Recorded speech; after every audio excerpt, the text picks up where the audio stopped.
If I could have your attention, please, if you're willing and able, if you'd please stand for an invocation and remain standing for the pledge. Dear Lord, we gather here today to do the business of the county. Guide our hearts and our minds in the spirit of fairness, right thoughts, and speech. Impart your supreme wisdom upon our activities so that our affairs may reach a successful conclusion. Thank you for being our source of guidance today. Amen.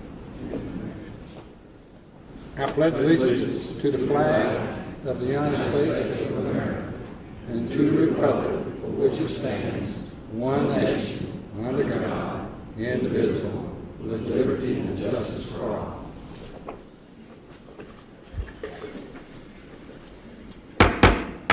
I'd like to call the regular public meeting, Henry County Board of Commissioners, 6:30 p.m., Tuesday, April the 15th, 2014, come to order. I'd like to make three announcements. The following items have been scheduled for this meeting but have been postponed and be rescheduled. RZ 1401, Mayor of the Homes of McDonough, request for rezoning from RA, residential agriculture, to R3, single-family residential for property located at 354 Wilson Road in land lot 114, 143 of the 7th District. The property consists of 11.683 plus or minus acres, and the request is for a single-family residential subdivision. B, a public hearing for the purpose of receiving comments and creating section 4.02.02 Fairview Overlay District in the ULDC. And C, public hearing JHJ 180 Henry County, Henry LLC of Stockbridge, Georgia, requested rezoning from R8 residential agriculture to R3 single-family residential for property located on the east side and west side of the Mill Road south of Mount Carmel and land lot 143, 146 of the 6th District. The property consists of 123.13 plus or minus acres, and the request is for a single residential subdivision. The property is located within Commission 2. If you're here for those, if you'd like to be excused, you can leave at this time if you like. Having said that, I would entertain a motion that we accept the agenda as published. So moved. Have a motion from District 1, District 3. Second. Have a second from District 1. Any further discussion? All in favor, raise your right hand. So moved. Next, we'd like to we've got two proclamations. First one would be the Fire Department, and our Communication Director, Melissa, will read these, and then she'll take pictures. Good evening, Commissioners. Good evening. Tonight we have a proclamation in recognition of the 40th anniversary of the Henry County Fire Department. Whereas the Henry County Fire Department was organized in the spring of 1974 when communities and local volunteers came together to create a countywide fire service to provide better fire protection coverage to all of Henry County. And whereas at its inception, the Henry County Fire Department provided fire protection for approximately 30,000 citizens solely through volunteers from the Locust Grove, Highland Village, Ola, Sandy Ridge, Fairview, and Lake Cindy communities. And whereas within 7 years of its creation, the Henry County Fire Department and Henry County Emergency Medical Services united and expanded its impact through cross-trained personnel providing fire protection and emergency medical services. And whereas 40 years after establishment, the Henry County Fire Department now provides fire protection and state-of-the-art emergency medical services for approximately 210,000 citizens. Whereas, to meet growing and future needs, the Henry County Fire Department has expanded to include 13 fire stations and has plans to continue to extend its services over the next several years through the additions of fire stations 14, 15, and 16. And whereas the mission to provide outstanding professional service through education, prevention, emergency aid, and community relations will continue to be a benchmark of the dedicated men and women of the Henry County Fire Department. Now, therefore, be it proclaimed by the Henry County Board of Commissioners that the month of April 2014 marks the 40th anniversary of the creation of the Henry County Fire Department, and the Board recognizes 4 decades of exemplary service and congratulates the many dedicated volunteers and career professionals who created the foundation on which the Henry County Fire Department operates today. This 15th day of April 2014, signed by Chairman Tommy Smith, witnessed by Shay Mathis, County Clerk. Thank you. Chief, you want to make some comments while you're here? Mr. Chairman, if I may have a moment of your time, I'd like for you to recognize this evening some of the people who have made this 40 years possible for Henry County and who, in service to Henry County, have given much of their time, money, and time with their family. I would like, if I could, ask the past fire chiefs of Henry County Fire Department to please stand at this time.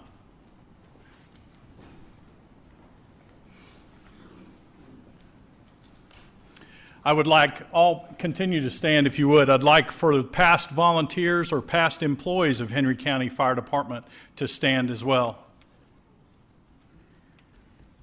And for current employees of Henry County Fire Department, please stand. These are the men and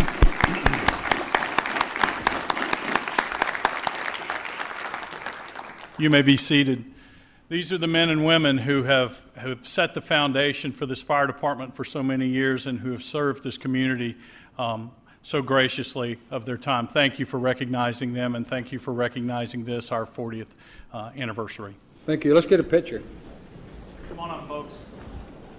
Yeah, we're going to get a big picture.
I'll give him one.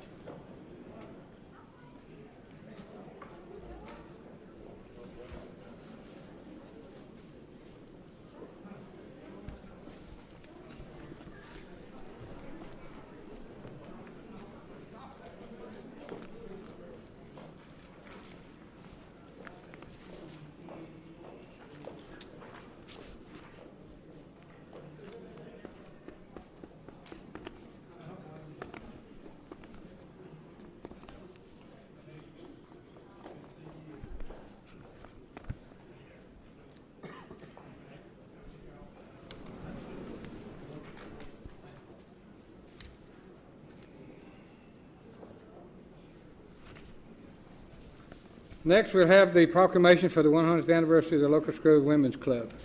Okay, Commissioners, this is a proclamation in recognition of the 100th anniversary of the Locust Grove Women's Club.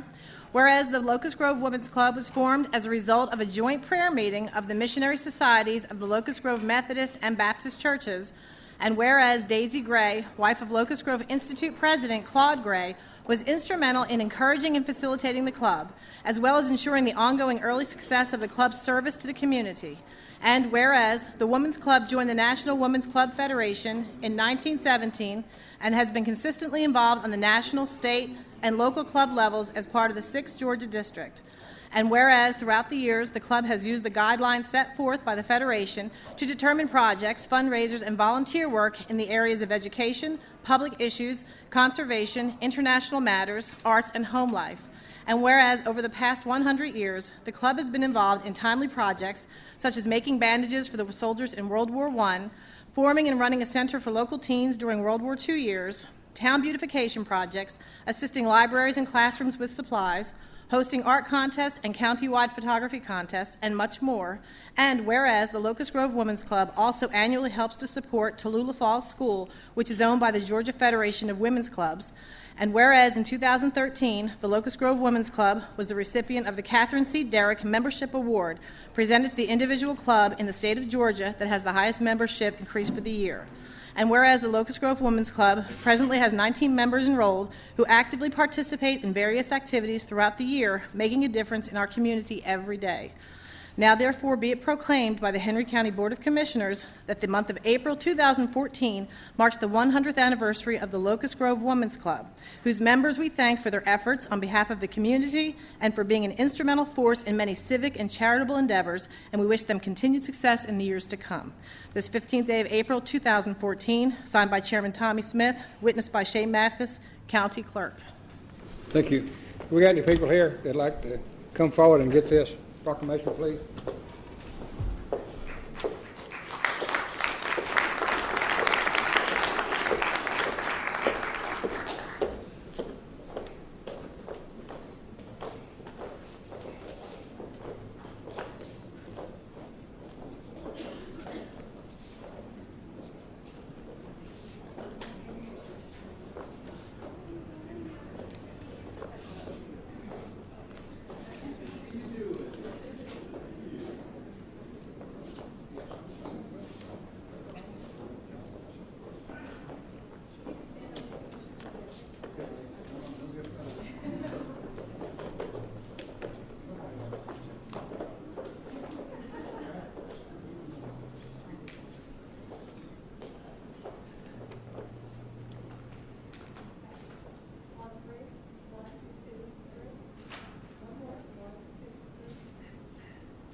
I just wanted to say thank you, Commissioners, and thank you, Henry County, for this proclamation. We're very honored to receive this, and I would like to invite everyone to come to Locust Grove Day, which is April the 26th.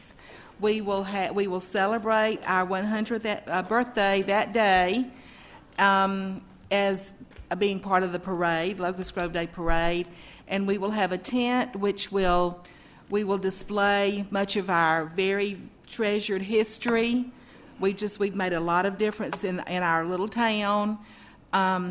Lots and lots of history is behind all of these 100 years. So I would invite everybody to come to our tent at Locust Grove Day. It's going to be right next to the city tent, and you can get a piece of free birthday cake. So thank you very much. Thank you so much.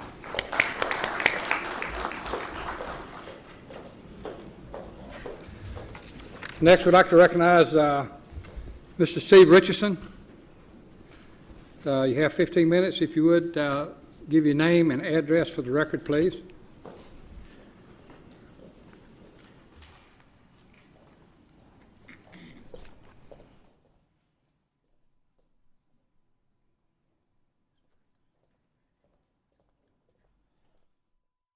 Thank you. Steve Richardson, 207 Wind Drive in Hampton, Georgia. Just like to talk about, been up here several times before talking about the record ordinance and thought we had it fixed, but evidently we don't. On February the 6th, there was a driver that passed away and veered off the road and went down to a catch basin near the 212. Elkins Towing and Recovery responded to the scene, and originally the bill was $37,000. It was later adjusted to $31,457 and some change. I got involved with it when the hazmat was supposed to have been cleaned up and it wasn't. And all these documents, obviously, I got from you guys, or the county, sorry. Anyway, so that's how I got involved in all this, is the hazmat, the oil and antifreeze was still in the water basin. So at the end of the day, there was a hearing held by the Record Service Committee, and they were allowed to charge $13,604 for winching a truck off an incline. Now, just like there's a difference between a lawsuit and a grievance, there's a difference between an embankment and an incline, or a body of water and a catch basin. So I mean, it's all interpretation, I guess. But my question is, and it comes to the fact that on April 18th at 12, a record bill for $10,000 was destroyed by the county, and the county said, with the same equipment, more men, over 200 pictures in daylight, with the CAD from the TMC, which is the Traffic Control Center, and down. Oh, sorry. My bad. You guys got all this fancy technology, I'm sorry. I'm sorry? Uh-oh. Like this? I'm sorry. Thank you. Appreciate the help. Anyway, this bill was taken down to $650. The rest of it, we were told we couldn't charge for hazmat, couldn't charge for fuel surcharge, couldn't charge to clean up the interstate, and the traffic was backed up to South Lake Mall on 75 and all the way down to Anvil Block on 675. And all this is on record with the TMC and the cameras. The road was open within an hour. But for some reason, that record service can't charge but $650. But we can go out at 9 o'clock at night, leave at 3:30 in the morning, charge for 10 hours, charge $37,000, say we made a mistake, come back and charge $31,000, and then come back, and this is all on y'all have all these records. Then come back and say, well, I don't want to argue about nothing, I'll take 15 grand just so I don't have to fight. And then you allow them to charge $13,604. And the thing that blows my mind is you let them charge almost $1,000 for a fuel surcharge. Now, I don't know if everybody up there drives a diesel, but $1,000 worth of fuel buys almost 300 gallons. It buys 275 gallons or so of diesel fuel.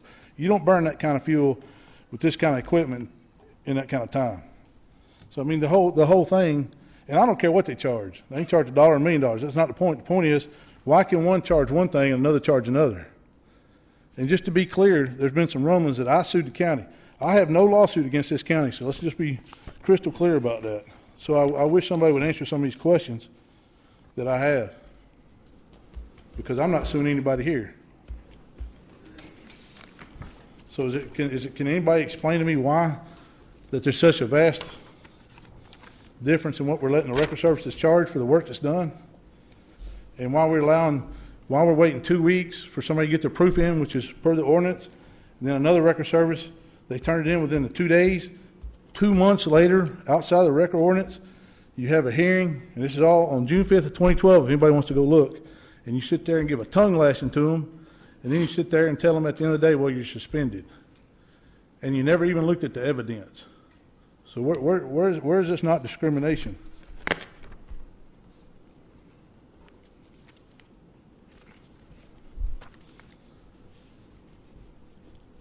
All right, if you don't want to answer that, how can the county interfere in somebody's private business? Y'all don't go tell Truett Cathy what to charge for a chicken sandwich. You don't tell Ronald McDonald what to charge for a Big Mac. Where does the county find it necessary or lawful to tell somebody what they can charge for their private business?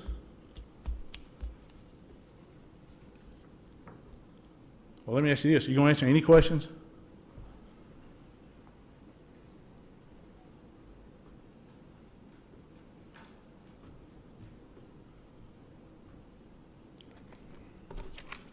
Okay. Ms. Clerk, if you'll put me down next time, I'll talk about the FOIA from the federal information that we have. If you'll put me down for next meeting, I appreciate it. Thanks, guys. Thank you so much. I would like to take the liberty at this time to make a comment that for many meetings, Mr. Richardson has approached the bench and made comments about record service. We have remained silent. I will tell you why we all remain in silence. In December of 12, Record One filed a lawsuit against Henry County. Now, Record One is owned by Mrs. Richardson, which is the wife of Mr. Richardson, but Mr. Richardson is not affiliated with Record One. Now, having said that, anything we say or do up here could be used against us in this pending litigation. That's the only comment I have. Okay. Can I comment? Because I still have time. Oh, so your time's up. Well, actually, it's 9 minutes Thank and you. 29 seconds. Thank you. Okay.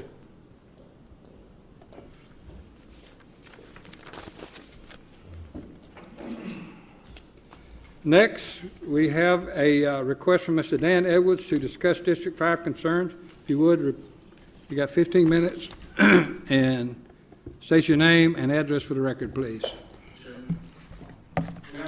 I would like to make a motion that individuals that that are here that would like to speak in support of District 5 be able to speak, since we have Okay, we somebody have a come in and speak motion. against it. Before we can legally discuss it, there would have to be a second.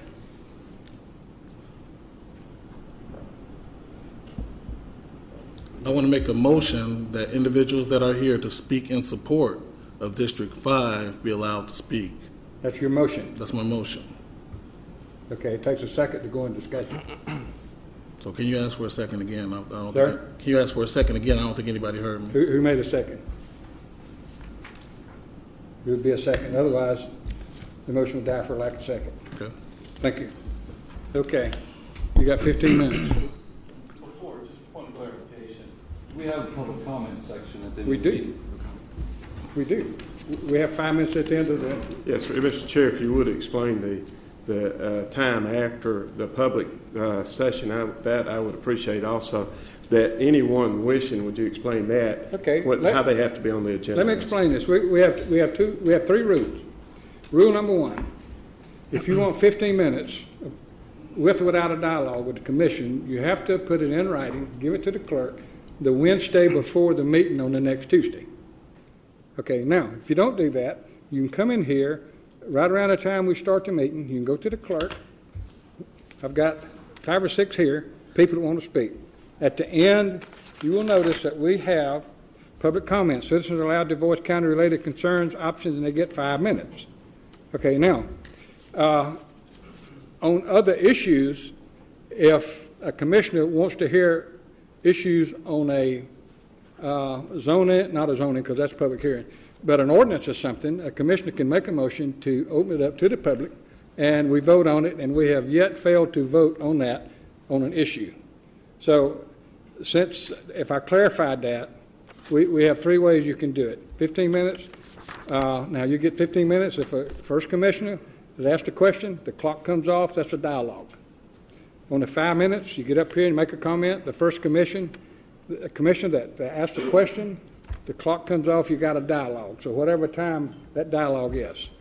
So in fairness of the rules, I think that's why that died for lack of second. Can I ask one more clarification? Because I can understand, District 5, the way this is written on the agenda is request to appear by Dan Edwards to discuss 5th District concerns. I want to make sure from maybe legal, if this is an attack on a sitting commissioner, are we allowed to put that in the public, or is this just about concerns for the Mr. general? Commissioner, it's not an attack, it's just Okay, concern. I think that's why I just want to make Right. sure that this is all on the up and up Just for everybody concerns. involved, because I wouldn't want somebody, if I saw it Right. on the agenda and it said to discuss second district concerns, I'd be wondering, are they going to come up here and just start dropping bombs on me when, you know, we don't know what the citizens are going to say to us. So I just want to make sure we're all on a fair playing field here with this. Okay. You start, and I'll start the clock. Mr. Chairman, Dan Edwards, 795 Blueberry Lane, Ellenwood, Georgia. Mr. Chairman, commissioners of the board, members of the staff of Henry County, I bring you greetings on behalf of citizens from the 5th District of Henry County. Mr. Chairman, thank you for acknowledging my request to speak before you all this evening as a citizen of the 5th District. I want to first be clear, Mr. Chairman, that I love Henry County. I've spent the past 17 years with the 4-year absence in between due to my military service as a citizen of this county, and I attribute a portion of my success to this county. I've traveled down here this evening to address concerns on behalf of citizens in the district as well as myself. And I find it extremely disappointing and disturbing that I've had to come down here this evening to address these concerns, considering the fact that I tried to get them addressed at an earlier date. Mr. Chairman, over the past 4 years, citizens of the 5th District have been led to believe that our current representation in the district has been a champion of our needs. All the while, he has been in it to satisfy his own personal ambitions.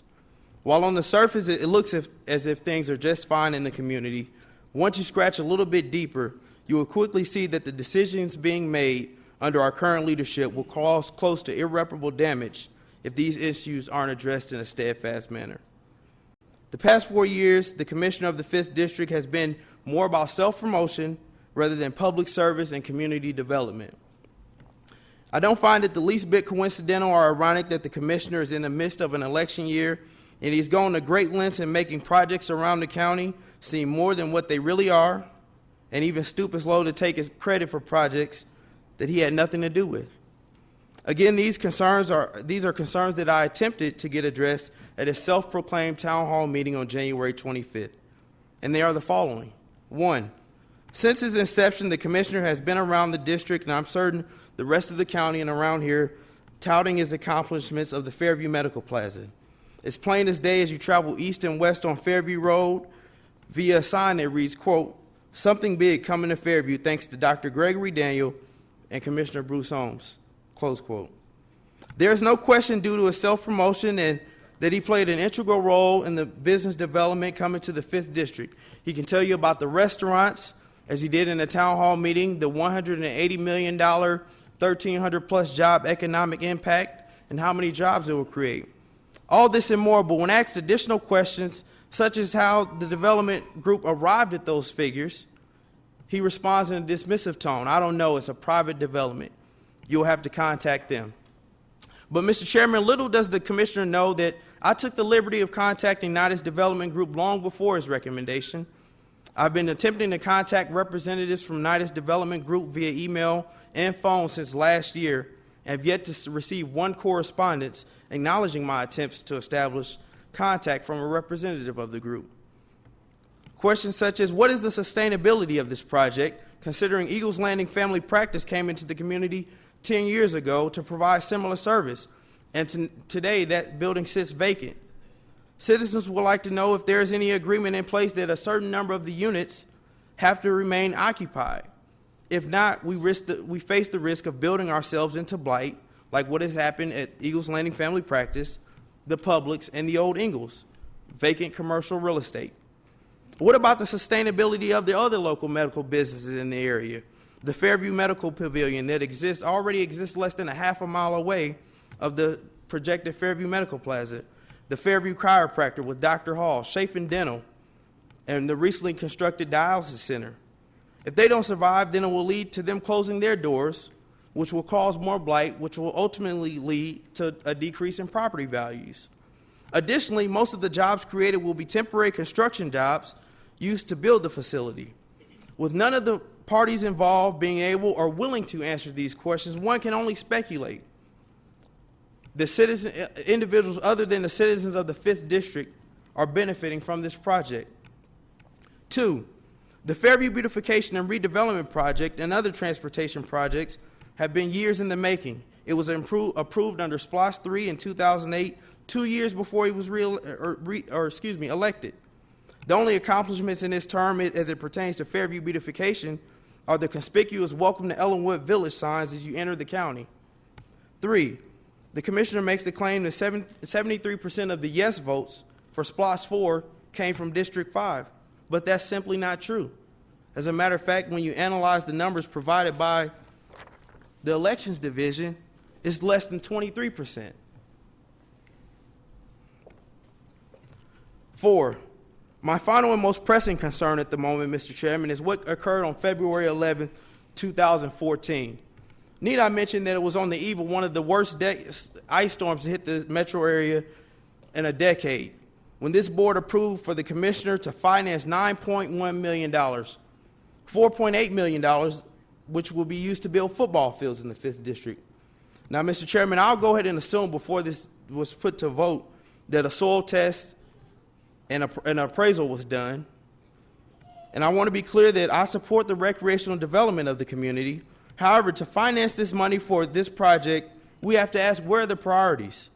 The first and foremost issues I have is during the discussion, at no point was it brought up that this possibly posed some type of conflict of interest, considering that the commissioner has an athletic association in his namesake in the same area. How does it look for the government official who also, by the way, has an athletic association in his namesake requesting public dollars to build these fields?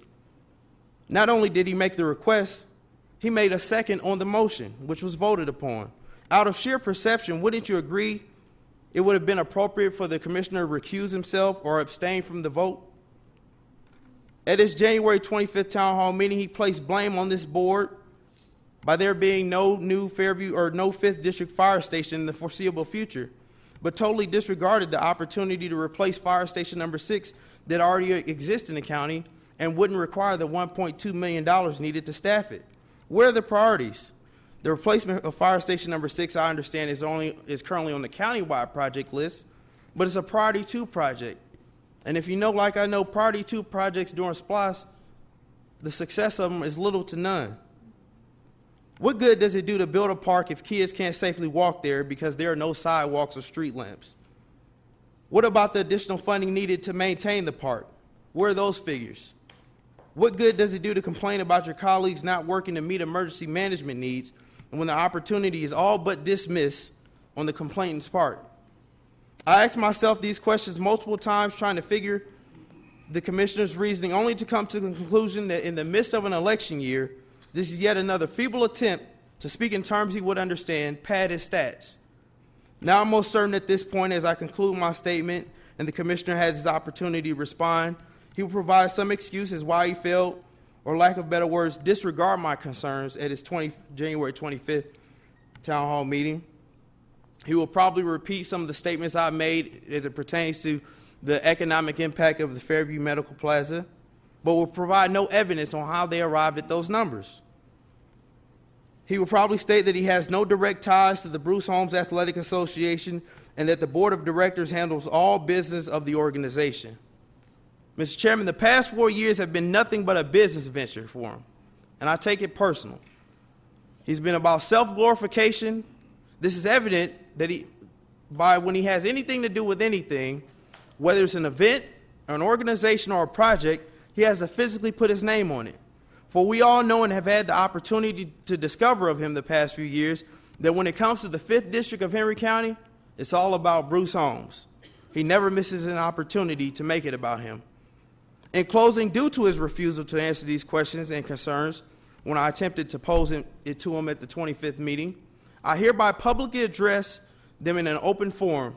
And as a taxpaying resident and a contributor of the commissioner's salary, I demand these questions be answered and they will be provided to the county clerk.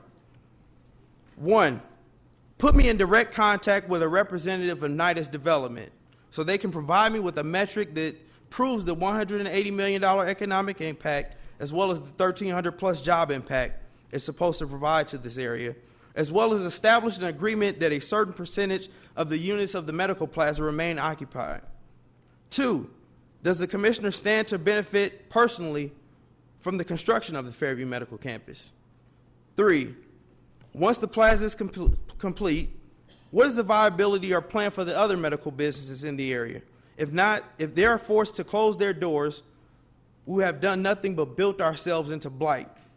4, does he or his athletic association and his namesake stand to benefit from the construction of the Bellamy Brothers project or the Bellamy Brothers Memorial Park in any form? 5, I hereby make an open records request into the use of the Commissioner Holmes's use of his government-issued credit card. Finally, Mr. Chairman, I challenge you that within the next 6 months, you establish a permanent board of ethics made up of everyday individual tax-paying citizens of this county. Members of this ethics board will be no way, shape, or form affiliated with Henry County government other than them being everyday tax-paying citizens. This group will serve as a mechanism to enforce the revised code of ethics, ensure transparency, and ensure the efficiency of our government. A day of reckoning is upon us, Mr. Chairman, and where we the people determine if our representation has the people's interests at the foremost priority rather than their own. We will no longer stand idly by and blindly trust our leadership without asking the tough questions. The citizens of Henry County work too hard to have their tax dollars being used for self-gratification of individuals. Young men and women are sacrificing their lives each and every day in the most dangerous parts of the country and dangerous parts of the world to defend our Constitution and to protect our democracy. They are sacrificing too much to allow their sacrifices to go in vain because our representation is more interested in building their own legacy rather than seeing the community prosper. With that, I yield my time, Mr. Chairman. Thank you. Thank you. Let's moving on. Next, we have community development. I'm sorry. Okay. Public hearing to receive public comments on the proposed 2014 annual action plan as part of the FY 2012-2016 consolidated plan. Good evening. Good evening. Good evening, Chairman and members of the board.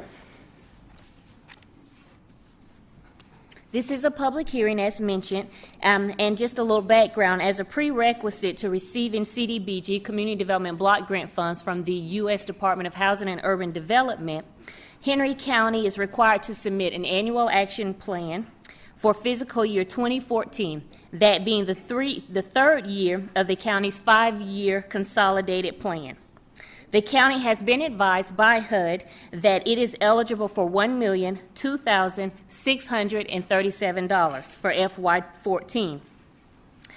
The 2014 Annual Action Plan describes specific projects in which the county proposes to utilize CDBG funds to carry out priorities as established in the county's 2012 through 2016 Consolidated Plan. The plan also provides an evaluation and update of the FY 2013 funding and activities. In addition to the anticipated FY14 funding, staff has included a proposal to reprogram $206,716 from 2013 funding that had not been previously allocated to a specific project or activity. On Friday, January 3rd, 2014, the county did release a notice of availability of funding. This was released or published in the Henry Daily Herald, and emails were sent out to specific stakeholders who have expressed an interest and current recipients of CDBG. Applications for the CDBG 2014 were due on February 26. A total of 12 applications were received. Staff has vetted the applications and made recommendations based on those applications and their compliance with the consolidated plan, as well as the national objective, overall project eligibility, project development, management, and budget. I present for you those recommendations.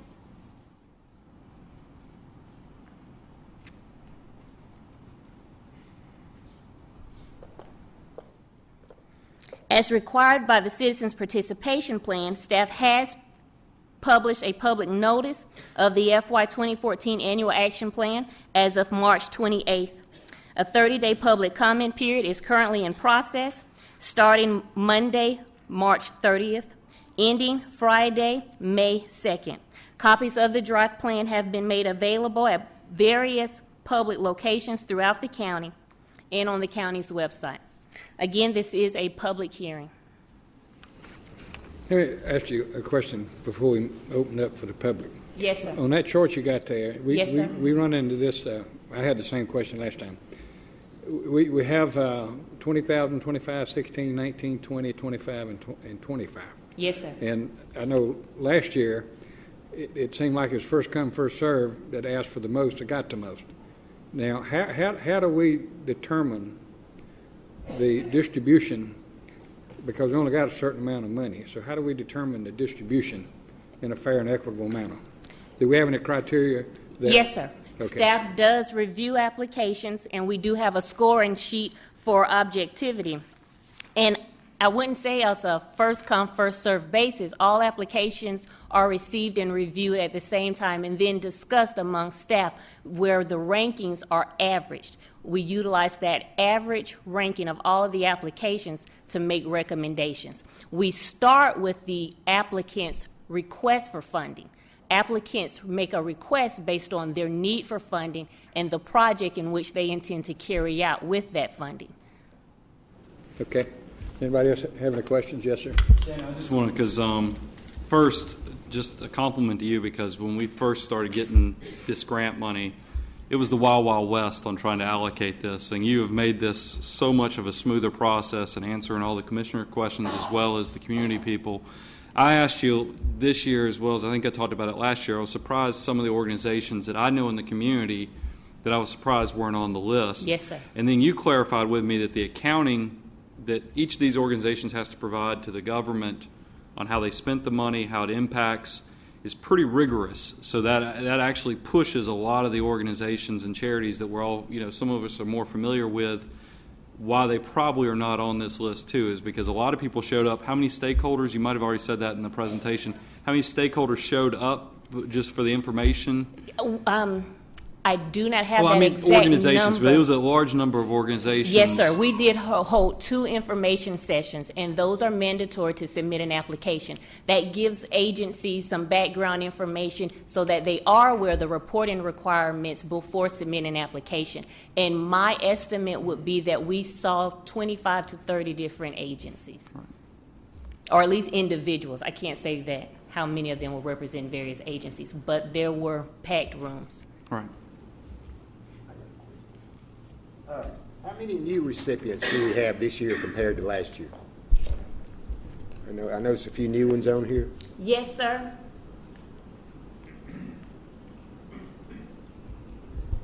There are 7 new sub-recipients. 7? Yes, sir. Okay. Thank you, ma'am. And that's 7 of 11. Anybody else? Yes, sir. District 4? Did we have any early childhood learning services at all? We did not receive any applications for early childhood. We did receive one for a youth mentoring program for young girls.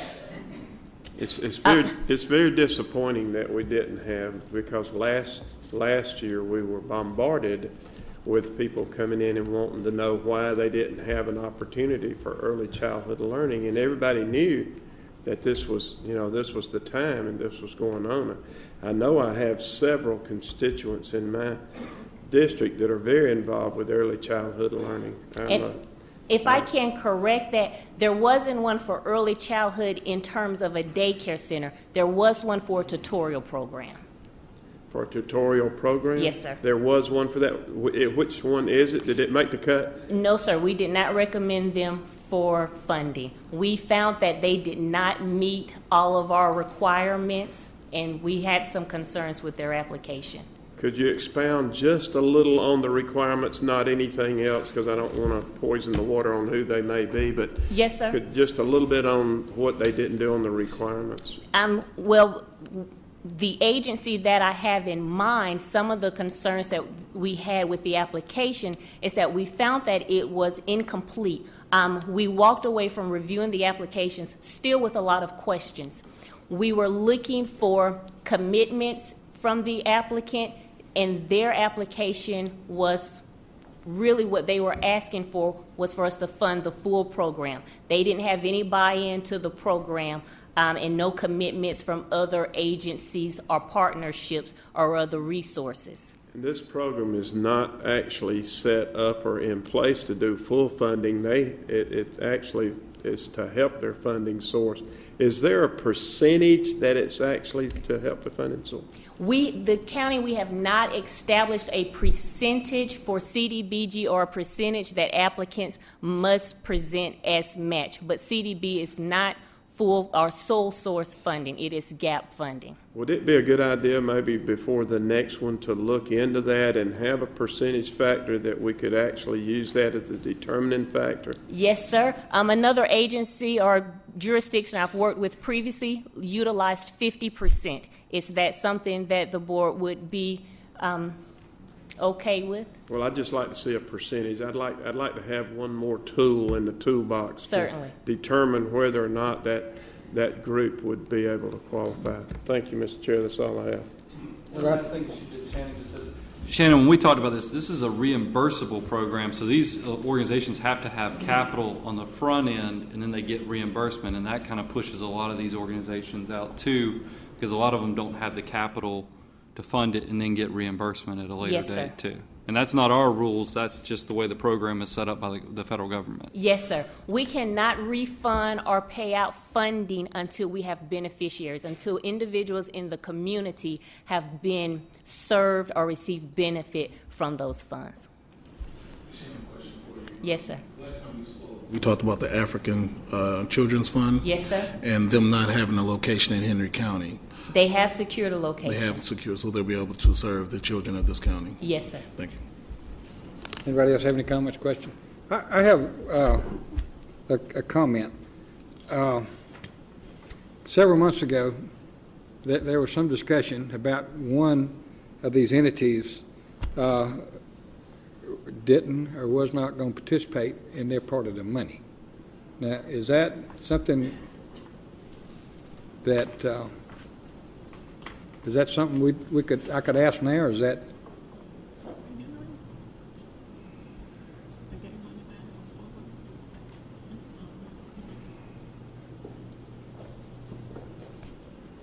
I didn't want to call an entity's name out because if it's not viable, then we'll talk about it later. But Yes, sir. there was some side talk about somebody was not able to meet the requirements or wasn't meeting the requirements. And my question was, regardless who it is, in the event somebody doesn't meet that, then what do we do with that money? Do We go- can recapture funding. If agencies are not fulfilling their responsibilities or in non-compliance of the federal regulations, we will not reimburse their funding, and we will recapture it and reprogram it to another agency that is able to deliver those services. Okay. Anybody else have any comments? If not, I would like to open the floor up for 15 minutes. Anybody like to approach the bench, if you would, to address this issue, pros and cons? Give your name and address and voice your thoughts either way.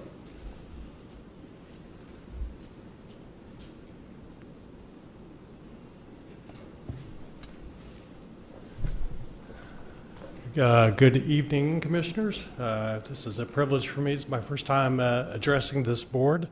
I am Chris Montesinos. I am the new Executive Director for the McDonough Housing Authority, and I want to recognize our Board Chair, Joey Baylog, as well as recognizing some of our audience members, including our Vice Chair, Charlie Tomlinson, Commissioner Gloria Kimball, and also Rufus Stewart and Roger Pruitt, who are two of our McDonough City Council members.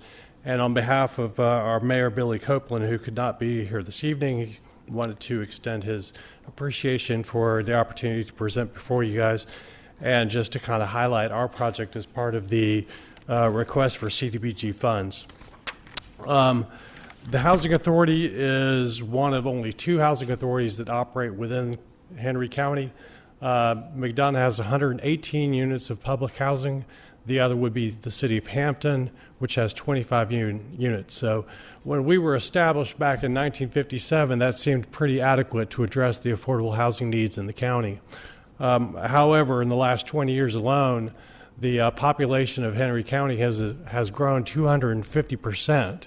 And exponentially, our ability to provide affordable housing to, not only low-income families, but also senior citizens and people with some family transitional needs has been certainly hampered by the lack of additional funding and also by the limitations the federal government puts on us as far as the number of units we can provide.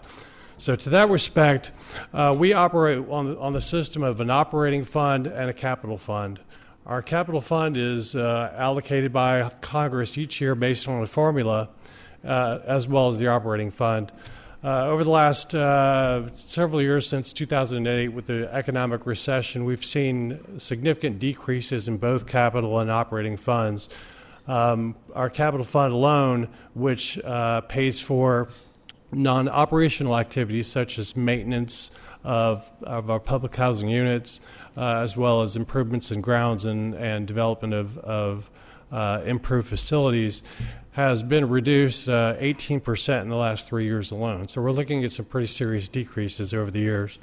I was delighted when I heard of the opportunity to apply for the CDBG funds for the McDonough Housing Authority. My experience in the past, I previously worked for the East Point Housing Authority, and competition for CDBG was a lot higher in the metro Atlanta region, so we didn't really qualify. So when I was approached about the opportunity and expressly whether or not the Housing Authority had projects that would be geared more towards energy efficiency, which is a pretty high priority in the administration today as far as CDBG allocations, I said absolutely. We have 118 units, as I mentioned, in McDonough alone. In the last 3 years, with the capital fund allocations that we've been given, 3 years of funding, we've been able to modernize only 20 units of public housing. That's 20 units out of 118 units. And at the rate of funding that we're being given every year by the administration's passed through Housing and Urban Development, it's going to take us 16 years to get all of our single public housing units up to speed.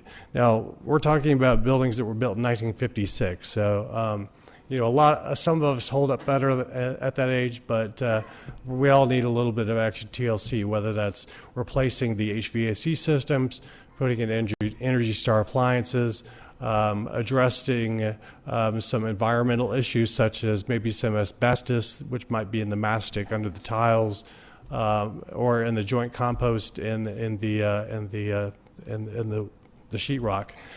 So there are things that we need to do, such as upgrading bathrooms. I mean, just general things to provide safe, quality, affordable housing for the lowest income, not only families, but we have a lot of senior citizens that also live in our communities, as well as families that have children with severe disabilities. So it's a wide gamut of people that have needs. The funding that we're requesting is really the equivalent of 3 years of our capital funding. And that money is money that we need to continue to address the deficiencies in funding that come down from the federal government. And we've decided to focus with respect to energy efficiency on, we could take $250,000 and do another 20, 25 units. That still wouldn't get us near our ending point. It'd get us closer to the 16 years, but not much. So what we want to focus on is replacing drafty doors and replacing old windows, putting in more energy efficient exterior components, which what that does is it translates into lowering energy costs, utility costs to the residents, which means that the housing authority is then paying less to the tenants for their reimbursements, because we actually pay a portion of the tenants' utilities based on their income and what their average utilities are. So by putting in these energy cost-saving measures, we're actually reducing some of our overhead, and we can take that overhead, then translate it and reinvest it back into the capital needs of the Housing Authority and expand that investment even further. So what we're looking at is a request as allocated in this exhibit here. Firstly, we've got $43,284,000 for public housing modernization in the fourth section. That's from the 2014 CDBG funding allocation. And then there was $206,716,000 from the 2013 allocation, which was unspent and which is being recommended to be reallocated for our project. So I don't want to take up too much of your time. Make sure I just hit the highlights. Again, we just thank you for the opportunity. We think it's a great thing that will benefit the community and help to not only provide decent, safe, affordable housing for the community, but also give us additional opportunities to expand other affordable housing options for seniors and other needing families and residents in the Henry County. I do have a synopsis of need, which I did provide to the application committee, and I certainly want to thank the CDBG coordinator, Shannon Sagnant. Is it Sagnant? Well, I mean, she's been absolutely wonderful in helping us get through this process. So I don't know if that was provided to them, but this gives you basically a summary of how we calculated what our needs are, what the benefit would be, and it really substantiates the costs and goes about sort of the process of how we expect to implement this should this be approved. So that said, I'm going to leave closing comments to our chair, Joey Baylog, and I thank you very much for your time. And again, thank you. My name is Joey Baylog, and I've had the opportunity to be a part of this board for many years, and much to my many protests over the years, I continually be selected as the chair for my peers. I don't know why they keep doing it, but I guess nobody else wants to. Over these years, though, I've seen the federal funds coming down to us sort of dwindle from year to year, not just stay in place, but lower each year, and that just gets harder and harder. And you guys understand budgeting; it just gets harder and harder every year to accomplish what we need to accomplish in terms of capital. He's already explained the age of our buildings and the issues that comes with that. And it seems like every year we have to pick, well, do we do roofs this year, or do we do windows, or what's most important? This funding will help us not have to make those hard decisions every year. And so we appreciate the opportunity to receive it, and we hope to have it approved, and look forward to future comments on this subject. Thank you. Thank you so much. Anybody have any questions? District 4? No, sir, I'm sorry. I have a question for Shannon. I don't have a question. Okay. Thank you. Thank you. Yes, sir. If you would. Yes, sir. This is going to be, first of all, I understand that fully. Thank you. First of all, I would like for you to tell, for benefit of those watching. Yes, sir. Okay. What does the CBG grant program, I mean, what does it entail? Is it strictly for Henry County? No, sir. Is it for the region?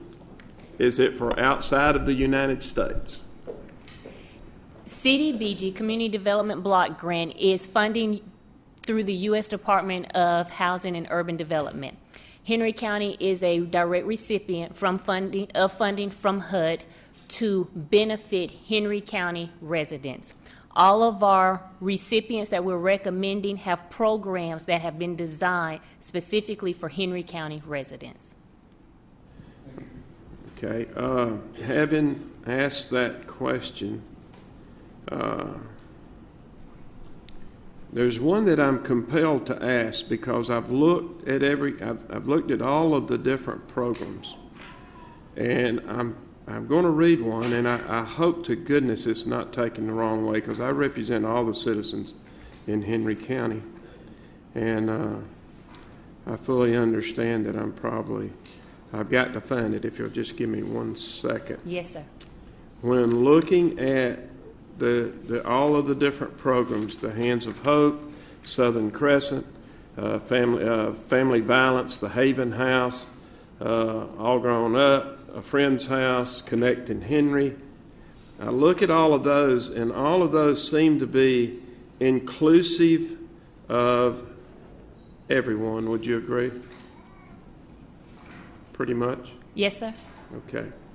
Now, the one that I'm fixing to bring up could be an issue, but I'm trying to find it. When I read the, hang on a second, without having papers that I can actually pull up, I'm having to do it on my computer. So if you'll bear with me just a second. I read the information on the, let's see, there's Southern Crescent, there's Hands of Hope, there's His Name Ministries, Helping in His Name, Friend's House. Where I'm going with this is when I read the one that spoke of Africa's children. Yes, sir. Would you please read what theirs is, please, if you don't Yes, mind? sir. Africa, I'm sorry. I'm sorry. I'm still trying to find mine so I can read along with you. But if you'll read that for me. Yes, sir. Go ahead. Would you like me to read directly from the annual action plan? I would like for you to read exactly what I have word for word, if I can find it. Okay. Go ahead. Okay. I'm not certain if I know exactly where you're requesting that I read from. Well, my problem is I'm having a problem finding it now because while we were waiting, my computer shut down. Do you have it? Yeah, I can read you mine. It's on page 25, if that's what you're talking about. That's Page what page? 25. 25, You're talking about the okay. African Children's Funds Incorporated is a Yes, sir. nonprofit which provides assistance to children and families in the United States and Africa. It says in Henry County, the goal will be working to reduce the incidence of homelessness by providing housing needs, assessment, rent, utility, assistance, case management, and referral of low, moderate income risk at homeless. The organization will specifically target single-parent families, veterans, people of special need, and young. If that's what you're making reference to, even though it says it is a nonprofit that provides assistance to children and families in the United States and Africa, but this is exclusive to Henry County. That's where I read it. Yes, sir, that is correct. If that's the only thing I I just saw. wanted to be sure because when you're reading it, on the first paragraph, it says to assistance to children and families in the United States and Africa. And I thought, we're getting a far reach from the region. Well, So I it's just the wanted to be international. sure that we keep everything. How are we going to know that we're keeping it for our citizens in Henry County to make that work? Yes, sir. All of the organizations who receive CDBG funding have reporting requirements, and we also do monitoring visits with our subrecipients. CDBG staff is very diligent in ensuring that all of the benefits, all of the funding goes to benefit Henry County residents. If it does not, then we are out of compliance. Okay, well, that's great. I just wanted to be sure because everybody's going to read this, and like All Grown Up, there's certain issues there too. I'm not going to read every one of them. There's several of them. I know, Connecting Henry and some of the others and what they do, and it was just the Friends House and what they do, and I know the Haven House and some of those we have to work within like 3 different counties or 4 different counties. Isn't that correct? I mean, it's more than just Henry County. Well, those agencies where we benefit individuals that may not necessarily be directly from Henry County, those individuals are deemed homeless. Okay. Otherwise, we do not provide services for them. All right. Well, thank you very much. That's helpful. I just wanted the others, everybody that reads this, to know exactly that it's staying in and around Henry County, and that Yes, sir. we're not going to outside of Henry County to the United States and outside the country. So. Yes, sir. Well, many of the agencies do serve residents in other jurisdictions, but those agencies don't have to necessarily be limited to Henry County. Okay. Thank you. Okay. I'm going to start the clock back. We'll have 5 minutes and 49 seconds for anybody else that would like to approach the bench for public comments.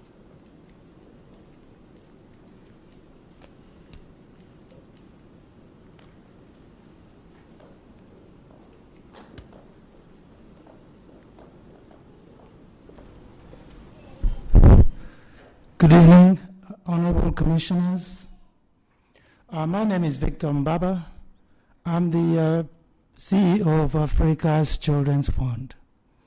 And I just wanted to thank you for the comment, but I wanted to take an opportunity just to shed some light, because I feel at the end of the day, you need to get all the facts and be comfortable with the organization that is partnering with your county.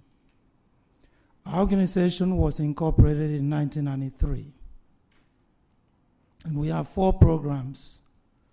2 are here in metropolitan Atlanta. Housing program happens to be one of those.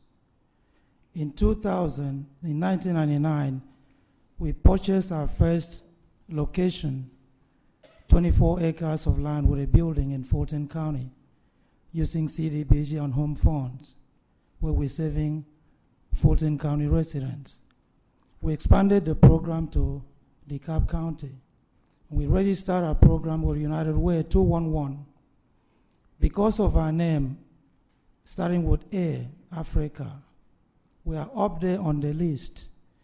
When residents in metropolitan Atlanta call for housing needs, they call pretty much, our organization will be one of those to be called first. So we are bombarded by calls from Henry County citizens, Clayton, DeKalb, Fulton, and so forth. And because we have done this program since 1999 and have formed partnerships with United Way and other organizations, funding and non-funding organizations, and because we receive calls from Henry County as we receive from other counties, we felt it was time for us to extend our services to Henry County. When we came to Henry County to make application, we knew we could leverage whatever we get from Henry County. And that is why CDBG is a GAP program, because I have been watching and studying the activities of Henry County CDBG for a few years. We applied this year because we were ready. And out of the programs that our organization implement, about 72% to 74% of our funding and program deliverables is right here in metropolitan Atlanta. That is DeKalb, Fulton, Gwinnett, and now it's going to be Henry County and perhaps Clayton. So I just wanted to take a moment to shed light. And by the way, Africa's Children's Fund is a very all-inclusive name. It might be a misnomer, but considering that we're not called African, we are called Africas, it's very inclusive. And it's just like the Juries Educational Services on Peachtree Street or the Pan-African Community Center in Gwinnett County.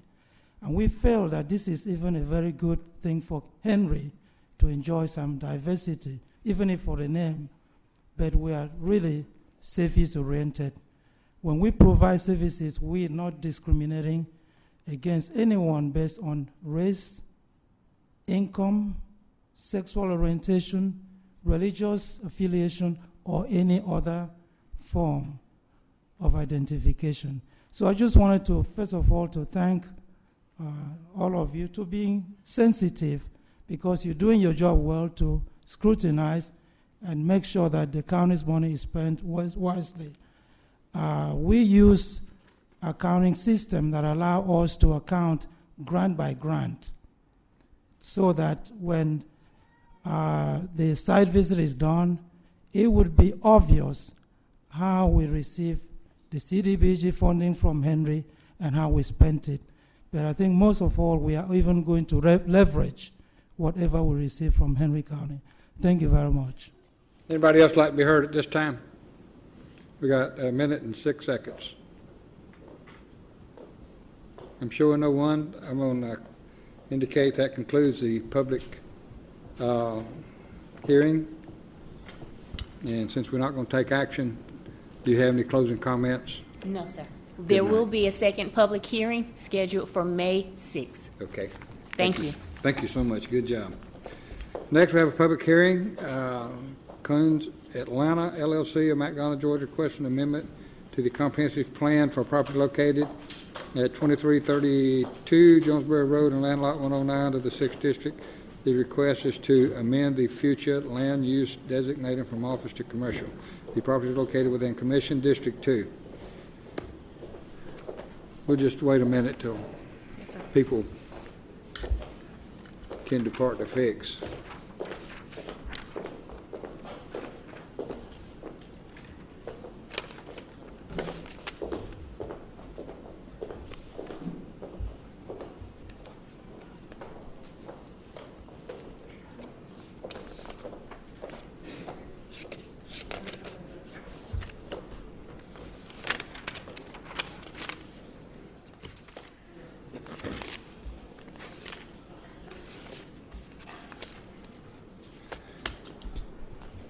Okay, thank you. Good evening, Chair and board members. As Chairman Smith has indicated, the request before you this evening is a comprehensive land use map amendment for property located at 2332 Jonesboro Road. The applicant is looking to have this property redesignated from an office institutional designation to a commercial designation. Planning staff has reviewed the report and would like to offer the following regarding the request. The property is located on a major thoroughfare and is surrounded by 3 other properties that are currently designated for commercial based on the future land use map. The applicant also has a rezoning request that is running concurrently with this request, and that will be heard after this item is being heard. Again, the applicant is requesting to just amend the comprehensive plan so that the property can be designated as commercial. I've placed a copy of the future land use map on the overhead for your viewing purposes so that you can see where the property is located in comparison to the 3 remaining parcels that I mentioned that are currently designated as commercial. The request was heard by the Zoning Advisory Board on March 13th, and they did recommend approval of the request. I'll be more than happy to answer any questions that you may have. Anybody have any questions at this time? The only question I had, Sherry, is that I noticed you said the Zoning Advisory Board recommended approval, but they actually recommended, because they had asked for, making sure I'm getting this right. Hang on, I was flipping. It was the special, instead of general commercial, it was going to be special. Let me find the. That's going to be the next item. This Okay. is just for the. Okay, Yes, I'm sir. one step ahead. Sorry. That's okay.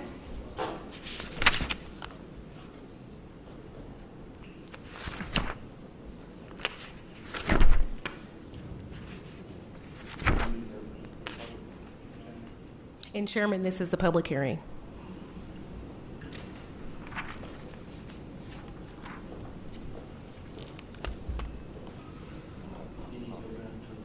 What? Well, we're going to have the applicant come forward? Yes, sir. Yes, sir. After you have the applicant come forward, you can then open it for public comment.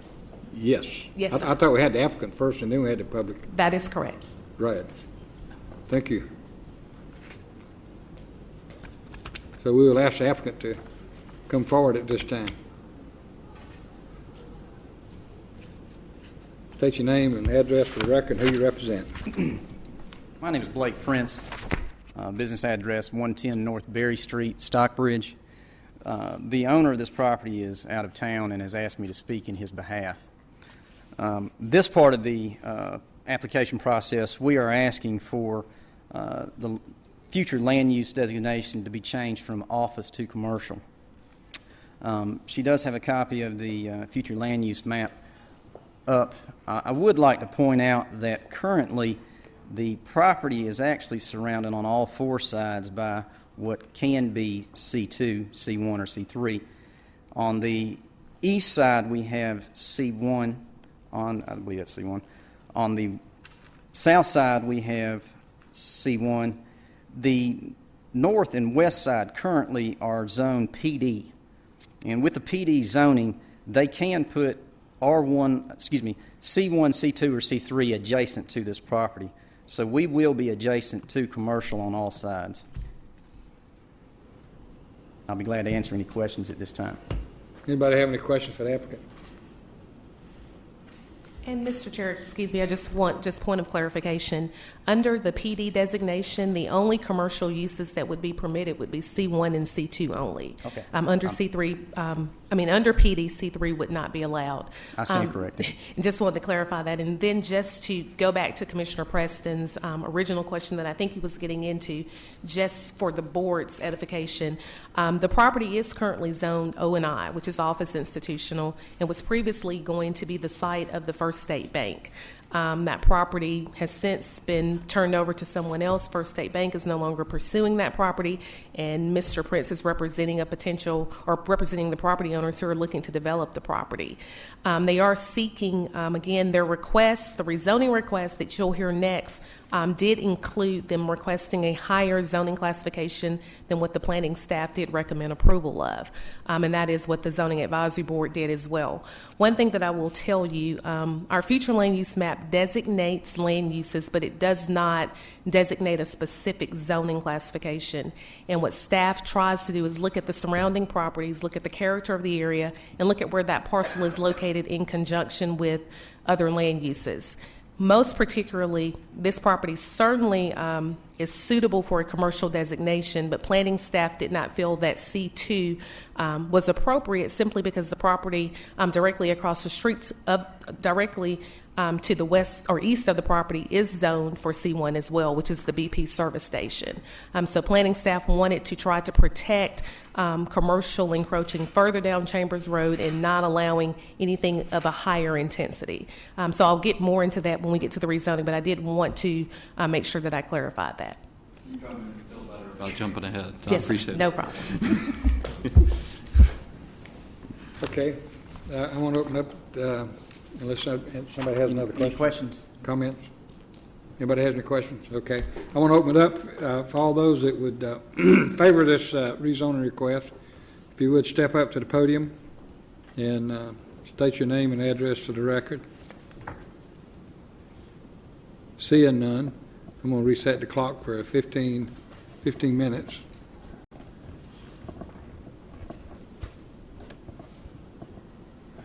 And do we have anybody here that'd like to be recognized opposed to this rezoning request? If you would step up to the podium, state your name. Seeing none, I have determined that the public hearing segment is completed and met requirements. So you have a resolution in the book approving the request to amend the Henry County future land use map. Move to approve. We have a motion from District 2. Have a second from District 1. Any further discussion? All in favor of the resolution, raise your right hand, please. All opposed, same side. Okay, let's move down to the next item, which is the same issue, except it's a public hearing, and it's a request for rezoning from O&I Office Institutional to C2. Yes, sir. This is certainly the rezoning request for the property we just previously discussed at 2332 Jonesboro Road. The applicant is looking to rezone the property from O&I, which is office institutional, to C2, which is general commercial. The property consists of 2.583 plus or minus acres, and at this time, the applicant is looking to develop the property for future retail development. At this time, we're not sure what the end user or who the end user will be, but the C2 zoning would allow them the opportunity to develop the property for any of the allowable C1 and C2 uses. Some of those uses are similar to what you see now on Jonesboro Road, your neighborhood commercial type uses. Other general commercial uses could be a service station, it could be a pharmacy, but nothing that's high intensity. Car lots, things of that similar nature would not be permissible either under the C2 or the C1 designation. As I mentioned earlier, the Zoning Advisory Board did hear the request and did recommend denial of the applicant's request to C2, but did recommend approval of the applicant's request to C1 with 6 conditions. Because the board just recently or previously in the previous action approved the comp plan amendment, this now makes this property consistent with the future land use map. Currently, the future land use map had the property designated for office, institutional, and commercial would not have been an allowable use. But planning staff again had no objection to amending the flume, given that the surrounding 3 corners are already not only zoned but developed for commercial uses. I've placed a copy of the zoning map on the overhead for your viewing purposes as well, which also shows those properties that are currently zoned for commercial. Again, the Zoning Advisory Board did recommend denial of the C2, approval of C1 with 6 zoning conditions. If you have any questions, I'll be more than happy to answer. Question for staff? Yes, sir. So what we're looking at is C1 allows for service station like this across the street. Yes, sir. Other things. Would you just, not everything, but you just touched on a few issues like car lots and other things that I think C3 yes, sir. would allow. What other things, and don't go through the whole list, just kind of touch on.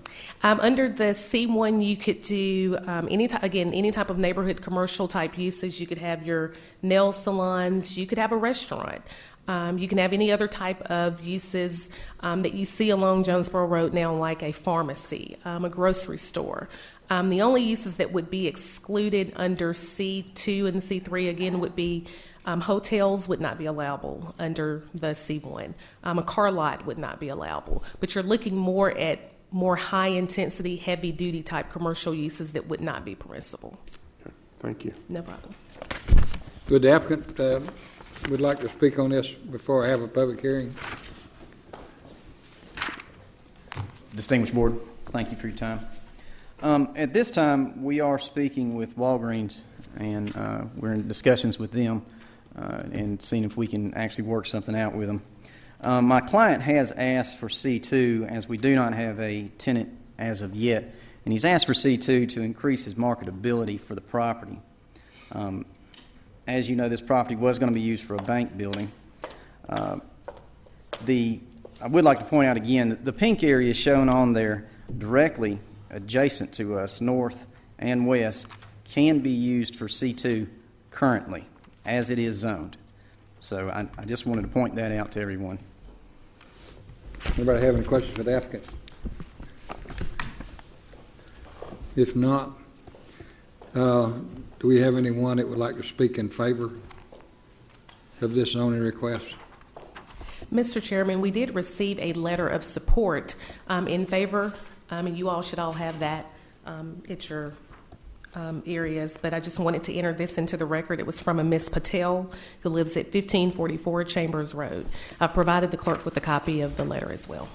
Okay, answer. Does anybody else like to be heard? Okay, does anybody like to be heard to oppose this? Okay, if not, I'm closing the public hearing. Would the applicant reappear? I have a comment. Do you think your client would accept a C1 with the 6 restrictions? We've reviewed the conditions, and we agree with the conditions and are fine with the conditions. So you're good with C1 with the 6 conditions? Yes, sir, we would take that. Okay, that answers that. We have a resolution that somebody considers in the book. Well, what I'd like to do is first make a comment and then kind of read the 6 conditions so that they're officially on the record, and then make a motion. What I like, Sherry knows that we've talked about it. We've done it with some of the zonings that we've looked at for residential. It's nice to have a transition. We've gone, just like when you have residential, you have an R3. It's nice to go to an R2 before you hit the RA, kind of slowly transition. I like on this how we have heavy commercial with the big shopping centers going to a C1, and then as we get back into more residential and neighborhoods, it fits into that transition so that it's not just heavy and then country. Because that's one of the things it seems like we've had trouble with in the past, is creating those transition points and transition zones. So that's why I just wanted to kind of put that in, because we've talked about that, Sherry, and I think staff has done a good job of trying to recognize on future issues, trying to create those transition points throughout the community. Just for the record, I wanted to read, because I don't think we've actually given the 6 to the public. So here's the 6 conditions that were put out by the Zoning Advisory Board. Number 1 is all buildings shall be constructed of brick, stone, stucco, glass, or combination. An exterior lighting plan, number 2, an exterior lighting plan should require all lighting to be of moderate brightness and downcast. Number 3, all signage not attached to a building shall be monument-based and shall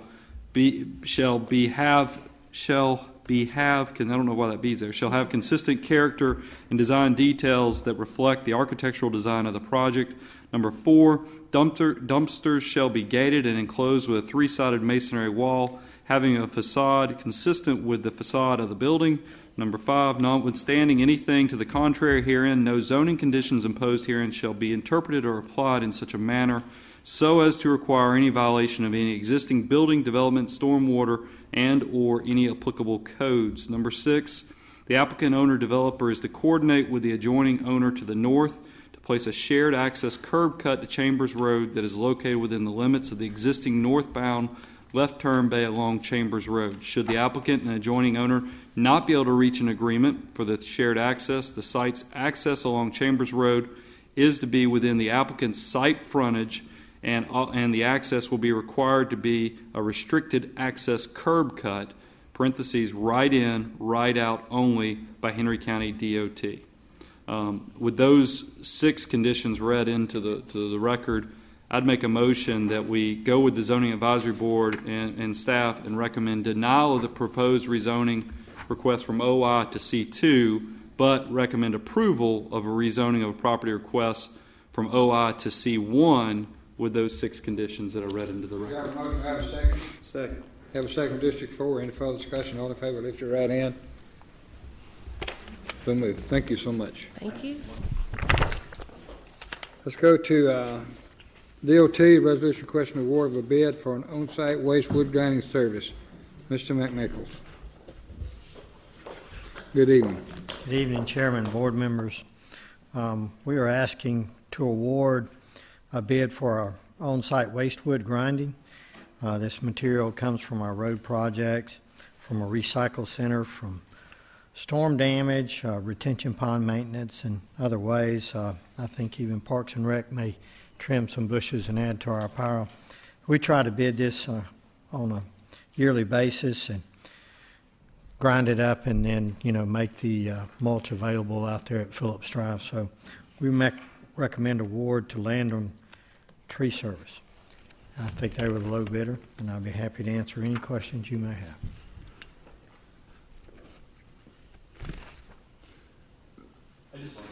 Local contractor. It's nice as a small business owner myself. I mean, it's nice when we get to actually reward contracts to our local businesses. Yeah, they've done some work for us, some tree service work, but this will be the first time on the waste wood grinding. Yes, sir. What are you going to do with this month? We like to give it away. We'll haul it up in front of Phillips Drive. If you look up there, that mulch pile, that's available for the citizens of the county. Thanks. That's a good thing. Yeah, I know what they do it over Fayette County. Sounds like Bo's going to show up with his truck. They do what? Sounds like he's going to show up with your truck. Anybody else have any questions? We have a resolution book awarding a bid of waste wood and grinding services. Somebody. I'll move to approve. Second. We have a motion, District 2. Second from District 5. Any further discussion? All in favor, raise your right hand. So moved. Thank you. And while we got you here, I think Commissioner Barham would like to take this opportunity for an update on a project that I know I'm getting a lot of phone calls about, and I don't know about the other commissioners about Oak Park Detention Pond. It's a stream restoration project that this creek runs from under Lawrenceville Street behind Oak Park residence, past the retention pond there that McDonough's doing. This project come up about probably summer last fall. There was some pretty extreme stream degradation in that area. The citizens, of course, contacted McDonough, and then McDonough brought our stormwater department into that issue as well. We have looked at that and discussed that with their stormwater department, along with some councilmen there in McDonough. At first, it was going to be kind of a joint venture project where we possibly might furnish some equipment and labor. After we got into it with them and They decided it would be better to go out, get a consultant, get a plan to actually design that stream bank restoration project. Once it was designed and done, they were pretty far along in the design, they felt like it would be better to actually put that project out for bid, get a contractor to do it with some expertise in that area. So at that time, knowing that, they started entertaining a joint venture project. It was then decided that an intergovernmental agreement, of course, would be necessary for us to partner in them in that project. They developed the intergovernmental agreement, sent it over to the county, and I believe we got that March 19th. I think our clerk received that. She forwarded it to myself and Wade, Director of Stormwater. We're in the process of reviewing that intergovernmental agreement. We've actually had one meeting with some of the councilmen in discussion of that and discussion here internally so we can respond back to that, kind of give them our comments. So we hope to complete that pretty quick. From there, once the intergovernmental agreement's done, they can proceed with the project. Of course, they could proceed with the project now. I don't think that's actually been bid out yet. So I think the city's still got to bid that out, I think. I'm not sure. I tried to call the city today to make sure, see exactly where they were at, but I was unable to reach Stormwater late this afternoon. But my understanding, they will bid that out. It was also my understanding that this project would follow their, after they've got their regional detention facility built there at Big Springs, that this project wouldn't be done until that project was completed. That project, of course, will act as a detention pond. Hopefully will regulate the water that leaves that some. We felt like it'd probably be better to wait, do this project after that one was complete. So that would, retention pond would certainly help the matters of stream once with the velocity and flow and things like that. So timing is everything there. So we'll hopefully that it's, as they get the pond built, bid it out, get the project started. So that's kind of the next step in the project. As far as the county's part, we will put our comments onto the intergovernmental agreement and get it back to McDonough. And then in the actual agreement, it does say that McDonough is the lead in this. So, we're following their lead in this. So as they ask, we'll respond and work with them any way we can.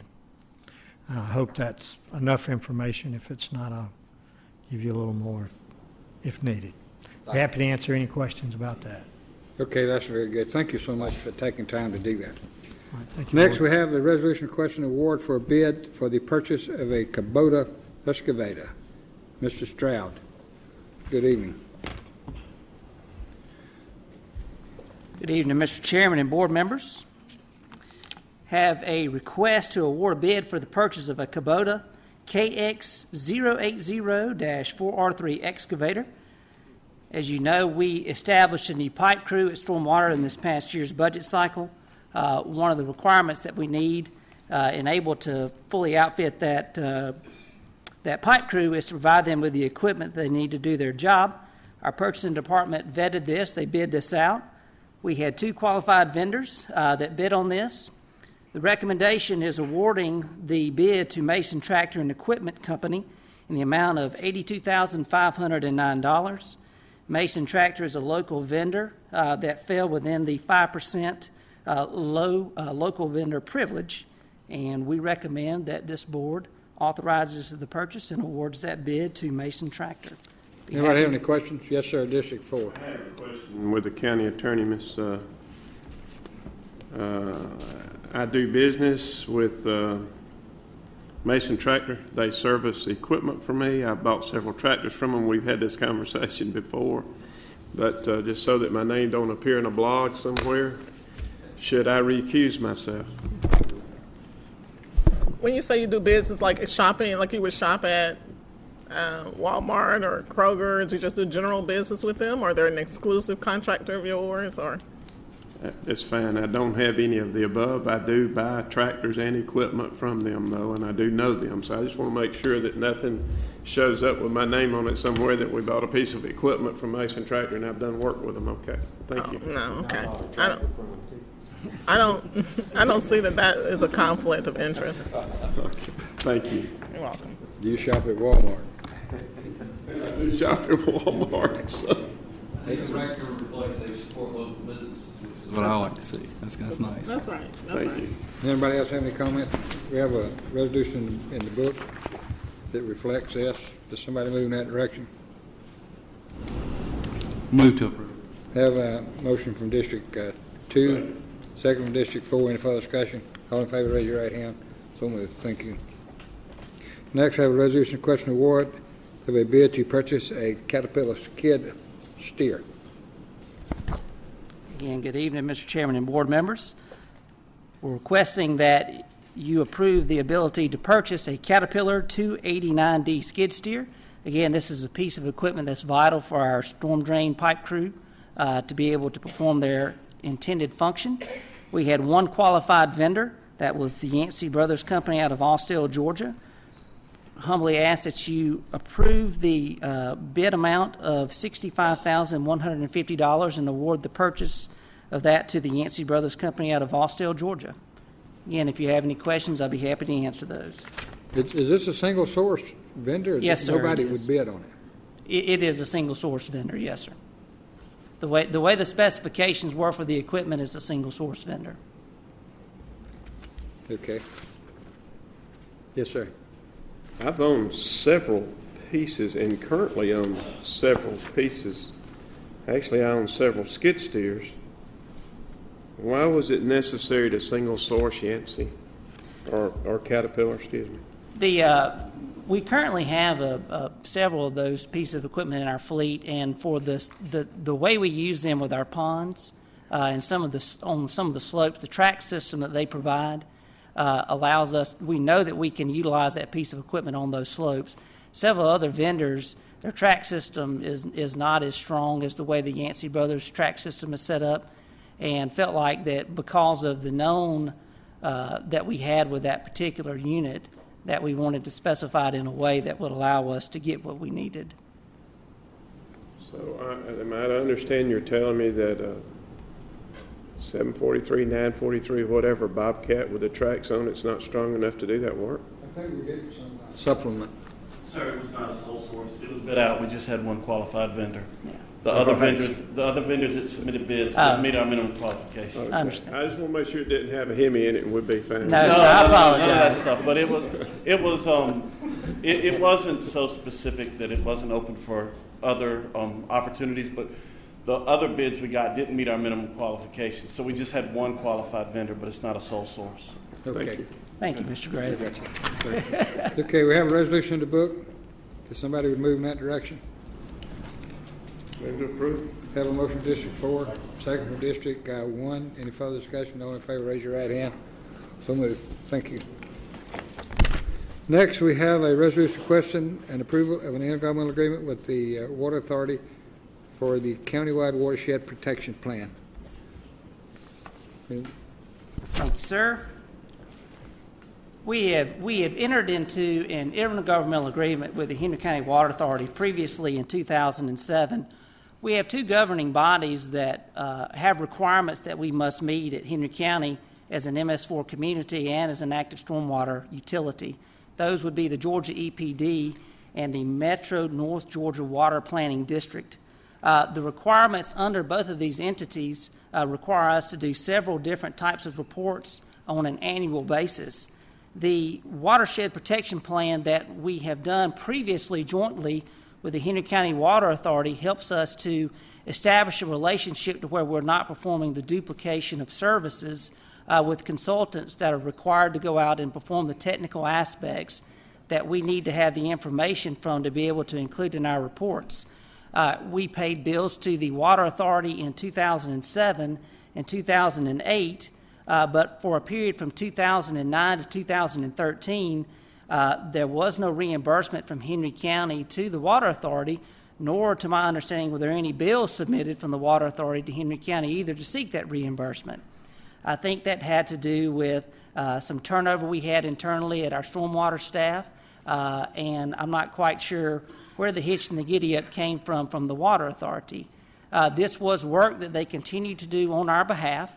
It was submitted to EPD on an annual basis and allowed us to ensure our compliance for those years listed in the intergovernmental agreement of 2009 and 2013. Also, as part of this intergovernmental agreement is to establish a new term between Henry County and the Henry County Water Authority that will allow us to continue this intergovernmental agreement for a period of 2014 to a minimum of 2017. The reason that it was done in this way is that the Metro North Georgia Water Planning District, the requirements in their permit cycle run on a 5-year basis. The requirements for this current permit cycle are from 2012 until 2017. After that, they have the ability to change those regulations, and we felt that in order to protect the interests of both Henry County and the Henry County Water Authority, that we wanted to have the ability to take a step back and relook at our intergovernmental agreement after 2017. We didn't want there to be more of an onus put on requirements that they had to fulfill, and vice versa. We didn't want an onus put on them for requirements that we had to fill.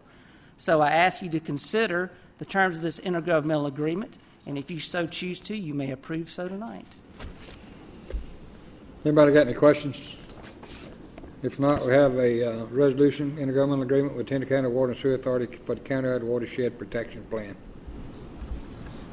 Move to approve. Have a motion from District 4. Second. Second from District 3.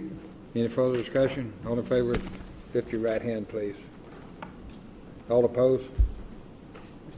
Thank you. Chairman, could I ask Mr. Stroud a question? Yes, sir. Down at Sandy Ridge Park, Mr. Stroud, do we have any issues with the detention pond? Any issues at all? I'm aware of an individual property owner down there that has some concerns about the detention pond. Spoke with that individual today, and we have some meetings set up to discuss that. Our records for our turbidity levels state that in October of 2013, prior to construction, the turbidity reading inside the pond before we started any construction was 769 roughly. I don't know the exact number. We sampled also at the outlet of that pipe in the stream below the pond, and that reading was 293. The latest example that I have, we pulled a sample today after the rain event, and I had another sample taken after 2 and 2.25 inch rain event last week. The rain event last week, our turbidity reading in the pond was 269, and the turbidity reading in the stream was 259. The requirements that we as a construction individual have to meet is we have to ensure that those turbidity readings don't increase for the project. Based off those initial readings in October of 2013, we've actually improved the state of the turbidity in the pond, and we've also decreased the turbidity in the stream at the outlet. So we are in compliance? Yes, sir. Similar readings today. I don't remember the exact number, but they were similar today as well. Okay. I appreciate it. Very welcome. Thank you so much. Thank you very much. Moving right along, let's move to the resolution requesting approval of the SPLOST 3 projects, reports, and authorization to resume SPLOST 3 projects. Rocky Romero and Mr. Burkhalter. Good evening. Good evening, Chairman and board members. On the March 18th board meeting, the board voted to place on hold all budget amendments, transfers, and bid awards for the SPLOST 3 project until SPLOST provided a SPLOST 3 project report. And tonight, we are here to provide such report. Per the Finance Department, SPLOST 3 has $39,400,000 available in cash as of February 28, 2014. Per Finance Department, an additional $4 million is estimated to be collected for the final 2 months of February and March of this year. SPLOST 3 will have an estimated total cash available of $6,400,000.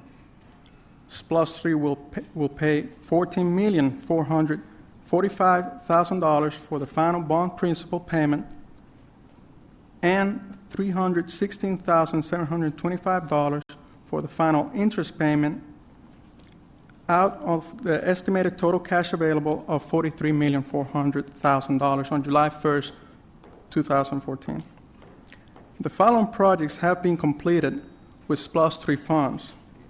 That's Exhibit A.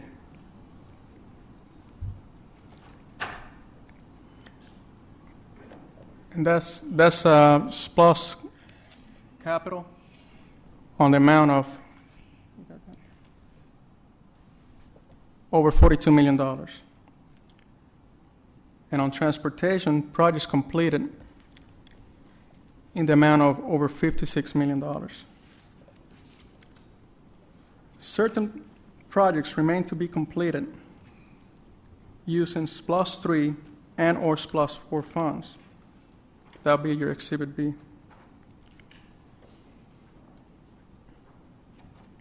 Per Finance Department, there's a need to reduce SPLOST 3 project budgets in the amount of $6,700,000 to compensate for revenue shortage.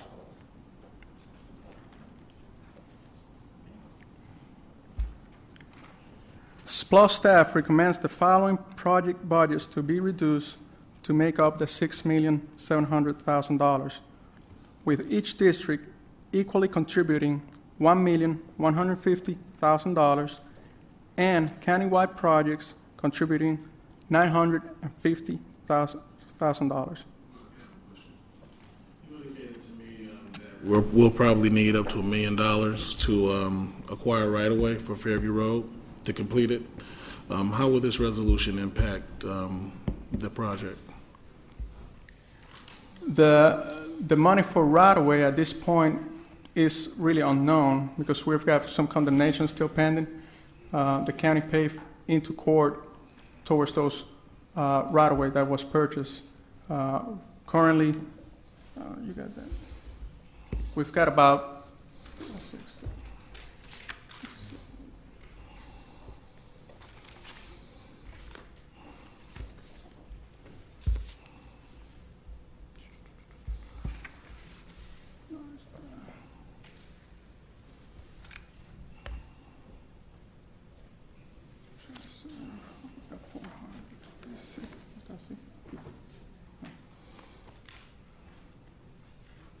we've got about 400, if I can look and see, we got some money. It's roughly about 500,000 still available. Okay.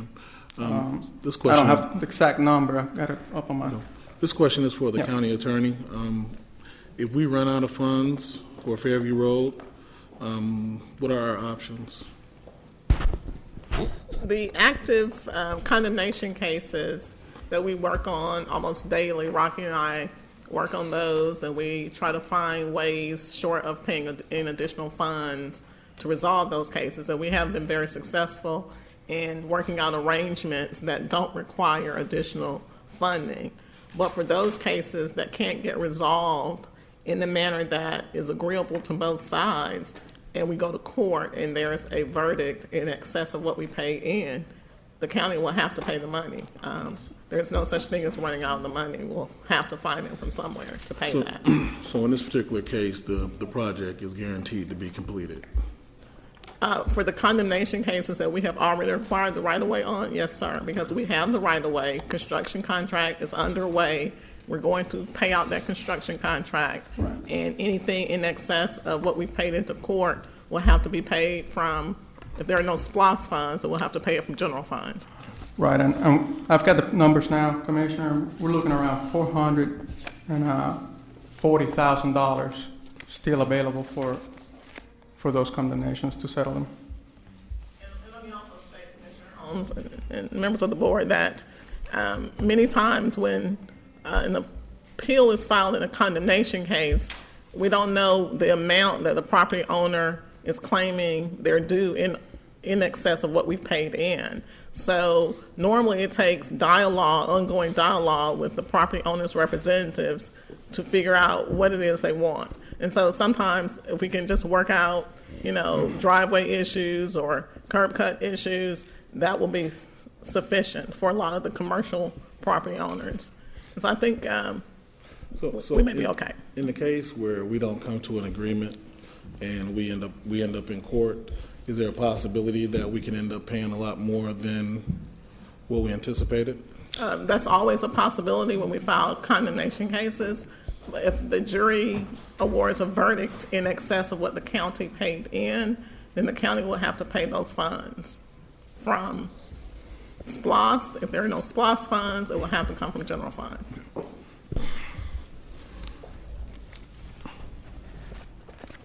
Any other questions? Let me finish that.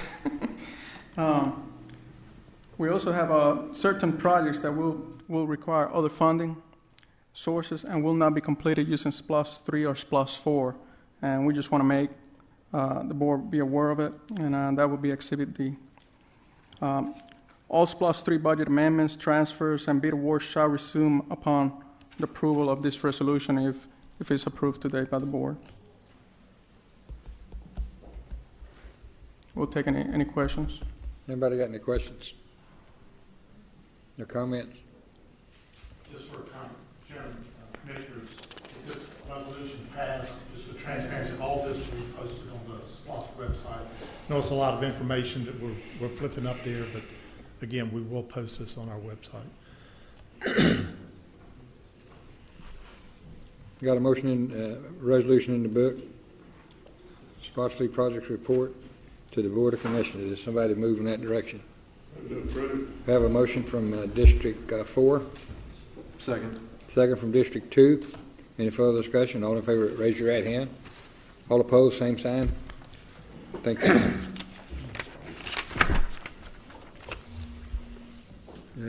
Okay. Next, I got a resolution request approval to commence certain SPLOST 4 Tier 1 projects.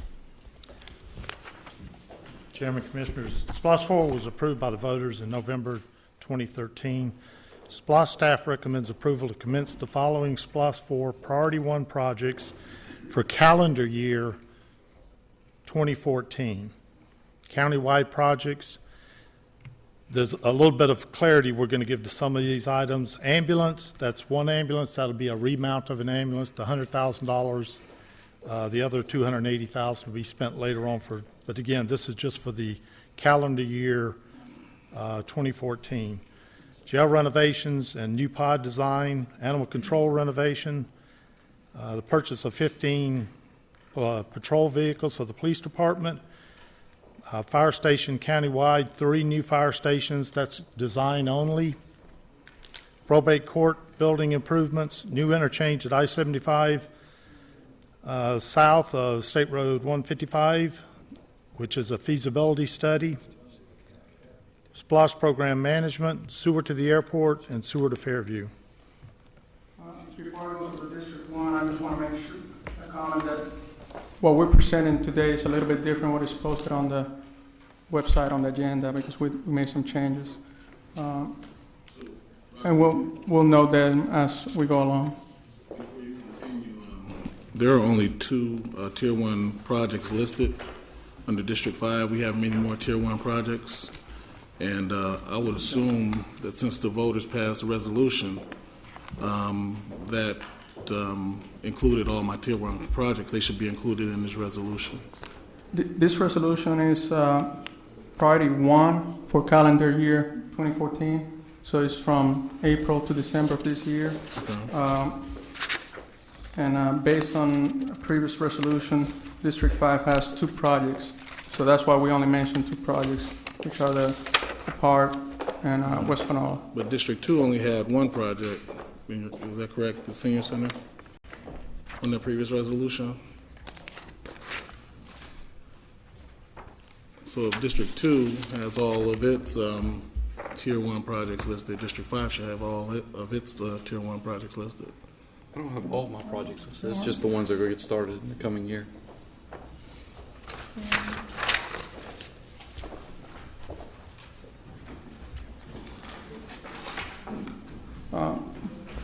On District 1, we're showing our fire station number 2. That's a replacement. That's just to start design this year. McDonough Parkway, that's the Henry Connector. State Route 81 and Mount Bethel Wynn, that's for construction. That we'll be bringing that to the board on May 6th for approval. Harris Drive, Lester Mill Road, and resurfacing, widening, and surface treatments.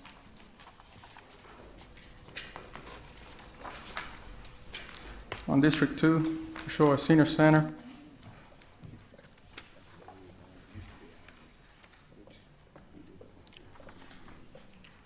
We show Avalon Park, concession building, Jodica Block Hall, Mount Carmel Chambers, Simpson Mill, Hampton Locust Grove, Mill Road, State Route 81, Industrial Parkway at State Route 20, and also resurfacing, widening, and surface treatments.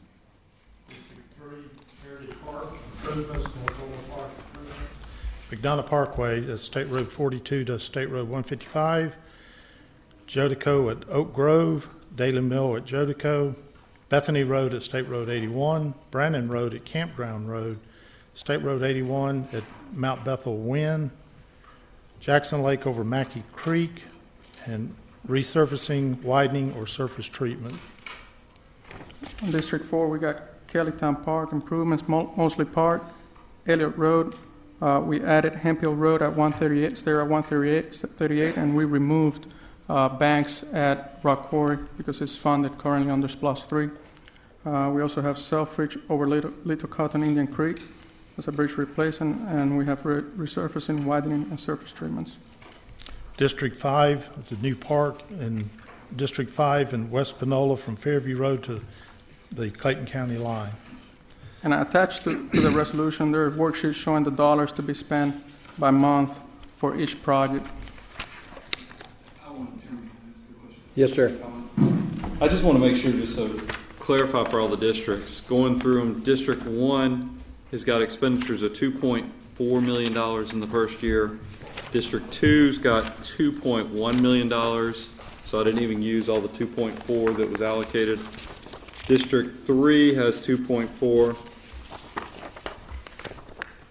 District 4 has 2.4. District 5 has 3.915.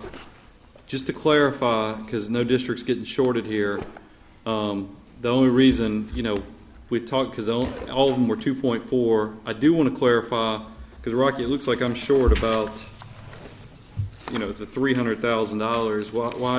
Why is my district shorter than all the others? Because believe me, I'm sure there's projects that we can move right on up into that threshold to make sure we maximize that $2.4 million in the first year. Yes, sir. Let's see. We really don't. We can actually put some additional projects like the bridge replacements. We'd also talked about thoroughbred. I was on the phone with the Development Authority as well as some DOT officials today, and some of the industrial developments that they're trying to put in over there in Greenwood and elsewhere. They're still having connectivity issues between the industrial areas because that the Waffle Maker company is right there is still driving on a dirt road with their semi trucks and stuff, and so that's one that we had talked about, in one of our planning meetings to consider working on too. We can add thoroughbred, and what we can do is put the difference. If the board decides, looks like everybody's got about 2.420, so the difference between that and the 2,133,000, that difference, if we can put that into thoroughbred, that's okay with the board. We can make that adjustment.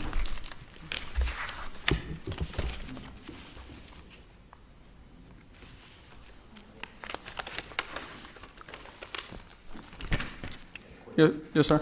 I just want to clarify something about the resurfacing, widening, and surface treatments. I just want the people to know that we can use that money for a variety of roads in the districts. Correct. Under SPLOST 4, we have resurfacing / surface treatment / widening. So if there's a project that is 20 feet wide, a road, which is pretty narrow, we could use that funds for that to do a little widening and resurfacing as well. Yeah, I just wanted to clarify that that money wasn't designated for a certain road that can be used in a lot of different roads in the district. Correct, and that's different from previous pluses. Okay, thank you. I have a question. If you look at the blue column, that is the amount that we're going to spend. And on page 1, Splash Countywide, that's $3,503,403. So if you go down across the board, May, June, that's the amounts of monies we're going to spend during that month. Is that correct? Correct. Okay, now, if you take all those numbers from all the districts, if my math is right, and this is just rough, we're going to spend about $16.8 million between May of 14 and December of 14. We're going to spend about 16.8. Now, according to the formula that I was given, as far as income, we're only going to take in $15.83 million. So is that program that we're going to not have enough money to finish all the projects at December by $1 million? Is that what that says? Well, what's this is based on the previous resolution where District 5 was going to finance their projects for the District 5. So if you take that in account at the end of December. Yeah, that's $9.1 million he's going to borrow. Okay, that means that if he borrows that, that's an expenditure which we're spending, but we're only going to take in 15.8. So I'm saying if he's going to borrow $9 million, that wouldn't even be showing up in here. Would that be correct? What we're showing here for District 5 for the first calendar year is $3,000,009, so it's not the full $9 million. So if you take 3.9 out of the equation, you would actually have more money for You this. take how much out of it? 3.9 out of that 16 that you mentioned. Well, just doing the math, if you take the blue, regardless how the money's there, and if it's money is being paid from other sources, it needs to be brought up. But if you take all the numbers in the blue from the countywide throughout all 5 districts, it only equates, it totals up to about it totals up to about $6.8 million. Right. Okay, if you take in the estimated amount from May, 8 months, Right. you're going to collect 15.83. Correct. I mean, if you tell me that's the way the math is, then I'll. Right. What I'm saying is, if you're collecting, let's say 15.8, but we're showing more expenditures here, but we're not. What you don't see here is that on District 5, financing will come from another source. So if you take that into account, you're actually going to have additional monies at the end of December. We can take this. What you're saying is we can take this 16.8 and add another 9.1 million to it. Is that what you're saying? No, sir. What I'm saying is you can subtract 3.9 out of the expenditures. How much? 3.9? Because that's what we're showing that it's going to take to. What was the number you said? Was it 15.8? What was the number you said? 15.8 is what, based on anticipated revenue, would be the amount taken in 8 months. So if you add up our numbers, we're about 1.3 million off from that. From your, that's what your concern is. It's about $1 million off. 1.3 million off. If you look at, remember everybody else was at 3.9. I mean, we were all at 2.4. District 5 is at 3.9. I understand that. So that's about $1.5 million. So where does off. the $9 million borrowed money come in? What does it play to? Well, I think what I remember about us discussing in the resolution is Chairman Holman was looking for access, just like I was talking about looking for access to make sure, because it all goes back to, we collect, was it 175,000 to 200,000 per month per district is what we're allocated. So we can only spend $2.1 to $2.5 million. That's how much we're going to collect per district. But we all have projects that are going to be bigger than $2.1 to $2.5 million. So in order to get those projects through, line of credit or a private placement or something is going to be needed in the short term to fill that. So that $1.5 million that you're talking about, Bruce would have to go and secure that through the financing that we talked about. That we never talked about that we'd have to go bond 9.1.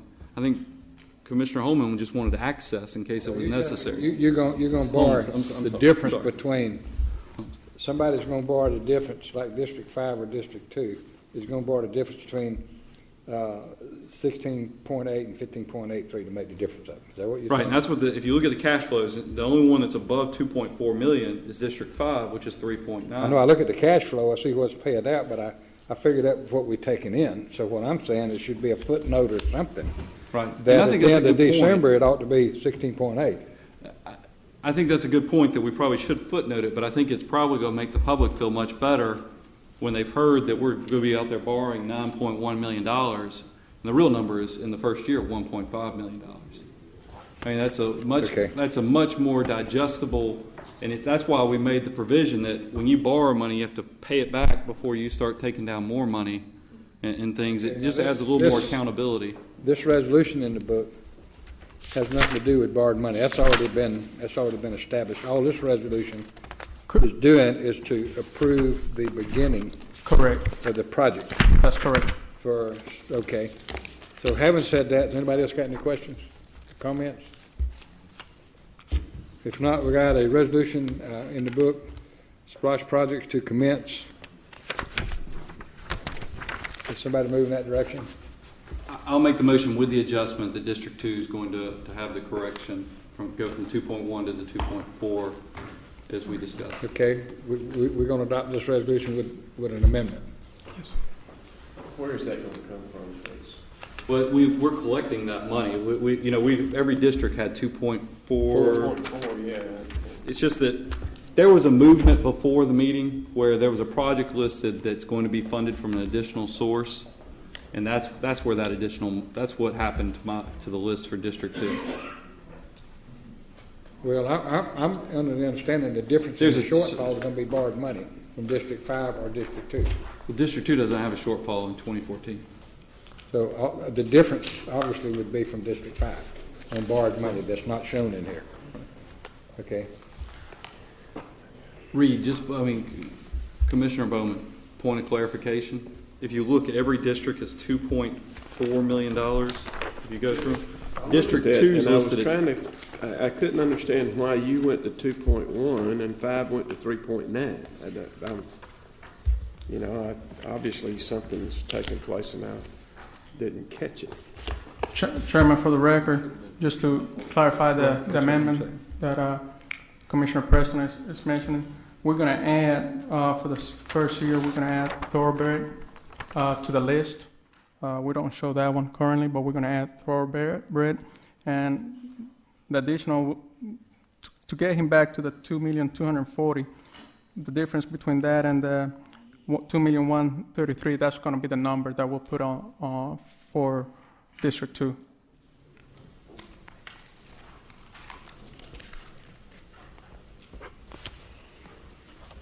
Okay, we have a motion on the floor amended than what's in the published. Do we have a second? We have a second for District 1. Any further discussion? All in favor, raise your right hand. All opposed, no. So moved.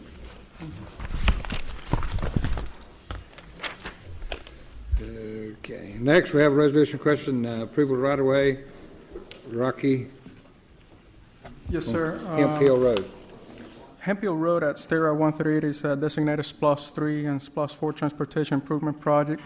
There's a need to acquire certain property located in this area in order to improve the intersection. Staff recommends the approval of a purchase agreement with Randy Page individually and BJT Enterprise LLC. The right-of-way acquisition is described on the attached exhibit. The right-of-way is being donated at this time as long as the project is completed within 36 months. In addition, there are no expenditures at this time. And in addition, Mr. Page will pay the county $40,000 for the addition of a driveway on Hemp Hill Road and a driveway with a turning lane on State Route 138. I will take any questions. Yes, sir. Yeah. We know we've got to take what we have from what we have from 3 and what we've also put in there from 4. Correct. We've got to go hat in hand to DOT, right? Yes, sir. We've got to try and convince them that it's the best thing to do because we're bringing them money from SPLOST 3 and from SPLOST 4. We will have already bought certain pieces of right-of-way, and we would already had some of the engineering done. I don't know, will we have it all done or just partial? Currently, actually, we met with URS this morning, regarding this project to see where we at on it. We're pretty close to final plans, other than adding this additional work if it's approved by the board. So what we're looking at is having plans for GDOT by mid-May, within a month for approval.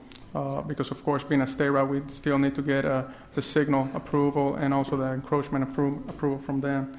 And we're looking at final plans by September of this year. Awesome. One thing is we've had a number of accidents there, but LaTanya, we had one involving a police officer where a person was killed at that intersection, and we've tried to do something with it for the past several years. We took, I think, $1.2 million at one time to the state to try and partner with them. They said no. We're going to have a lot more done this time, and we're going to take a substantial amount of money again to try and partner with them. We've been able to do that in several areas, and it's worked for us. One was 138 Miller's Mill Road. You know, we had to, at first we were only going to have to put up $400,000. At the end of the day, we had to put close to $1 million. But there again was a terrible intersection. So we're also working with one on 130. On Georgia 20 and East Lake. We're partnering with District 3 for that. So we'll need to talk to GDOT about that also when we get a chance. But I just wanted to clarify the thing about Hempfield right now, that has been something on SPLOST 3. It is in SPLOST 4, and we are continuing to move forward. Thank you, Mr. Chair. Okay. Anybody else have any comments or questions? If not, we have a resolution in the book. SPLOST resolution to approve a right-of-way purchase agreement for Hempfield Road at SR 138. So moved. Have a motion from District 4. Second. Second from District 1. Any further discussion? All in favor, lift your right hand. All opposed, no. Same sign. Thank you. Thank you, sir. Next, we have the resolution requesting approval of an agreement with the GDOT for Phase 2 relocation of Mount Pleasant Road at the Atlanta Southern Regional Airport, which that's incorrect. It is now called the Henry County Airport, but the official change hasn't been made because of the publication. Yes, sir. Mr. Burkhalter. Yeah, Chairman, just to follow up on that, in conversations with the FAA at the end of February, it should be somewhere late in the spring when we have the official name change and the identifier over to HMP. Just to right. Excuse my voice. On December 4, 2012, the board approved entering into a contract with the Georgia Department of Transportation for the receipt of federal and state grant aid to initiate Phase 1 work on the airport. This was the runway and the taxiway extension. That contract contains a condition that requires the county to initiate Phase 2, quote, within 5 years from the date of execution of this contract. All state and federal funds for Phase 1 of this project shall be returned. Phase 2 work consists of the relocation of Mount Pleasant Road,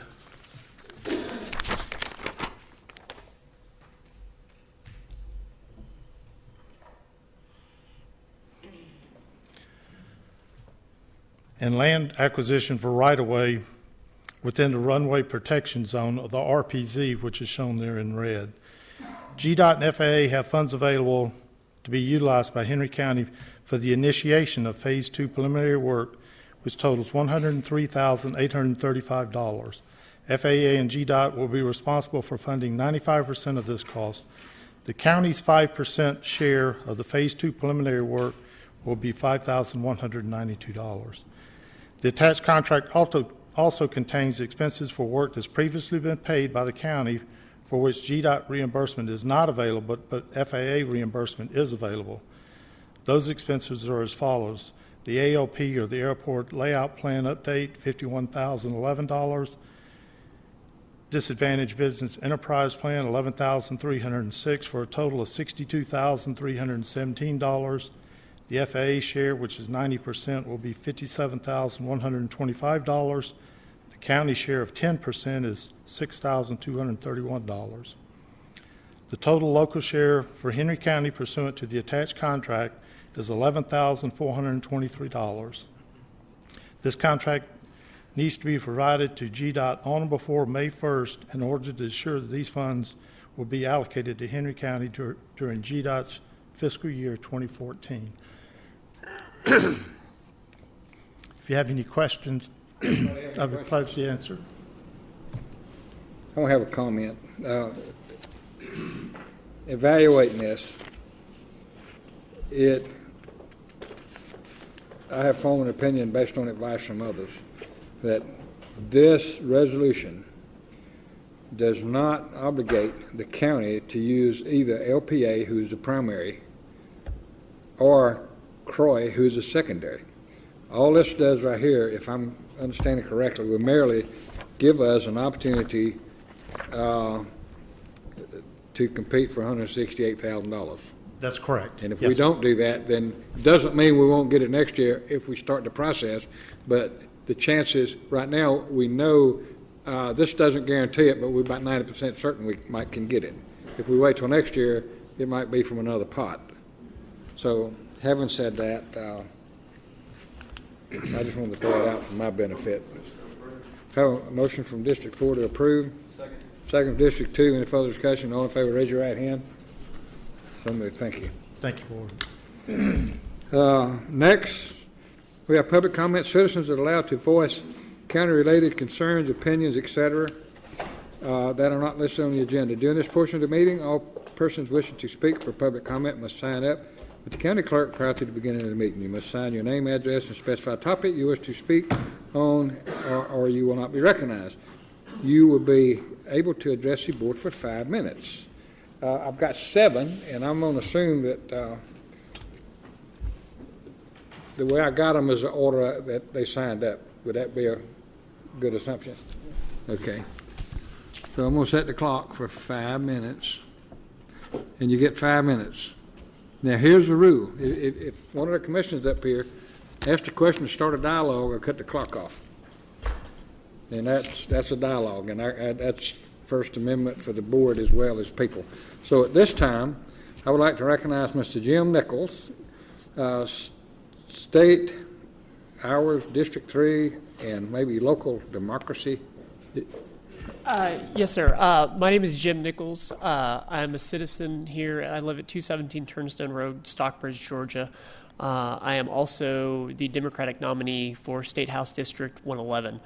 And I was just here today. Today is tax day, so I was here. Thought it was appropriate to introduce myself formally to the commission. So thank you, Mr. Chairman and the commissioners, for allowing me to speak. I think the tax day name is poorly named. Supreme Court Justice Oliver Wendell Holmes said that taxes are the price we pay for civilization. So really it should be called Civilization Day. And you gentlemen are on the front lines of making sure that we have a high quality of life here in Henry County. I really just wanted to come today to introduce myself. Thank you all for your service. You have a tough job. I was looking at Twitter during the meeting, and the quickly breaking tractor purchase scandal of 2014 is already out there. So I know you need to design your First Amendment to where you're not campaigning. You can't campaign at the podium, but you can speak of issues. Yes, sir. Okay. I'm formally here just to introduce myself. It was not to campaign. And I just want to, it looked like you was getting ready to go into the campaign. I just want to put you on notice. Oh, okay. Yeah. Sorry, it was actually a bad joke about Twitter. I apologize for the bad jokes. I was really here to just introduce myself to the members and let you know that I am a citizen of Henry County, and I look forward to working to represent you. To Commissioner Holmes, actually, I'd actually like to say a few words in response to earlier comments.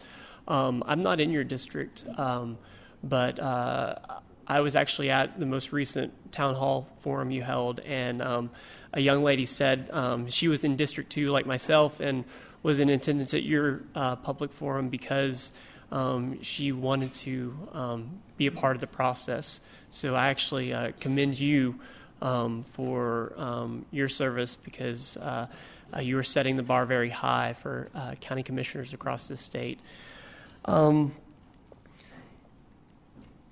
And that was really the reason for me to be here today, was just to introduce myself to you gentlemen. I know you have a tough challenge because decisions by county commissioners in the past tie your hands. Henry County lacks a number of infrastructural investments that could have been made a long time ago.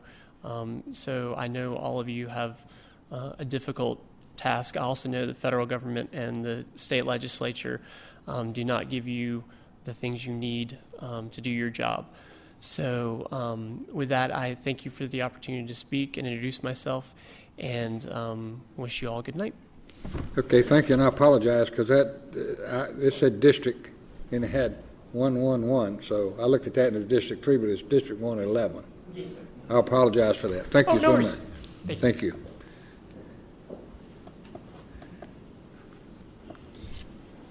Next, we'll recognize Mr. Patrick O'Neill, Truck Traffic SR 81 West. If you give your name and address, sir.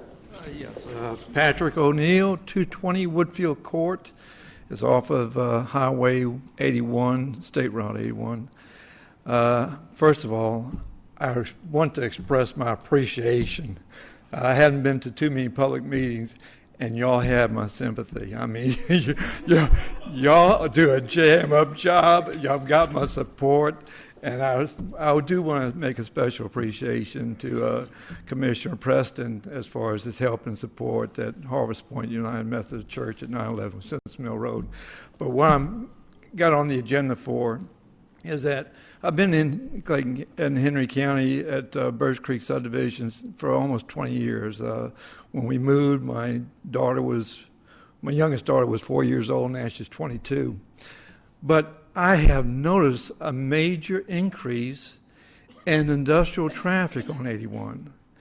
I mean, I know it's a state route. I know y'all don't have any control of the type of vehicles used on a state highway, but if there's any way that when I went to the board, the Planning and Zoning Department to ask if 81 could be a county road since Highway 20 was upgraded to such a major parkway, he said that they were in that direction as far as acquiring 81 right away to make it a county road rather than a state road. Now, I know I like to see county roads maintained by the state, but if it's a county road and you get rid of the industrial traffic, I mean, paving failures come from a repetition of heavy vehicles. And if you remove the heavy vehicles from a highway, then it becomes almost a preventive maintenance type of deal. But it seems like y'all can go ahead and acquire 81 as a county road right at Oakland Elementary, both ends of it, both within 1,000 feet of it, is two creek crossings that have very little shoulder. I mean, it's almost a drop-off. And if you since you have, I don't know the explanation of why the increase of industrial traffic has occurred after the opening of Highway 20, but there has been a noticeable increase. Like I said, I live off of there for 18 years.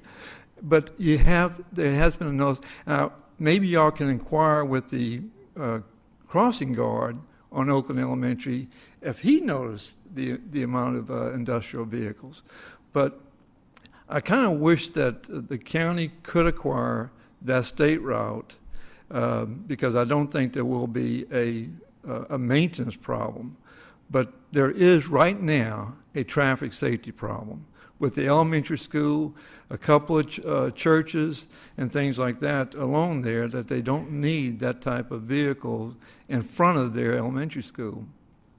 And it seems like there is a leapfrog of zoning at the end of Highway 81 near Highway 3, near Hampton, where Hampton and Locust Grove Road, main roads intersect. It seems like there's a gravel industrial parking lot, and I'm not positive how that happened as far as the land use of that. But you have tractor trailers parking in that gravel parking lot near the end of 81 where it intersects Highway 3. And maybe something can be done about that, because that has definitely encouraged the tractor trailer use of 81. And like I said, you have residential areas, and you have a school, you have churches. There should not be industrial use of that road. And if y'all can acquire it as far as a county road, maybe y'all can control the type of traffic using it.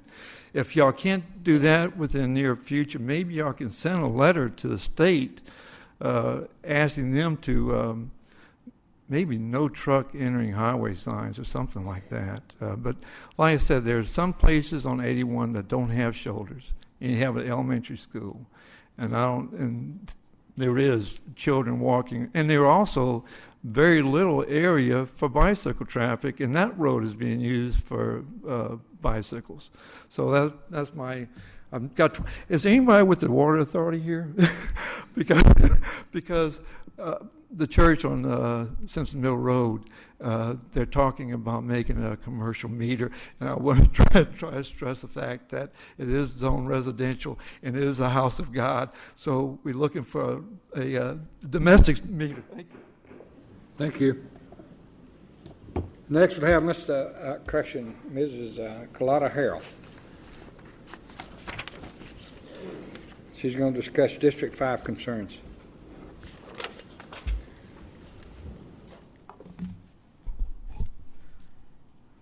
My name is Carlotta Harrell.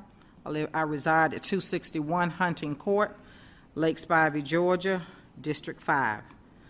I reside in District 5, and I represent the Lake Spivey communities.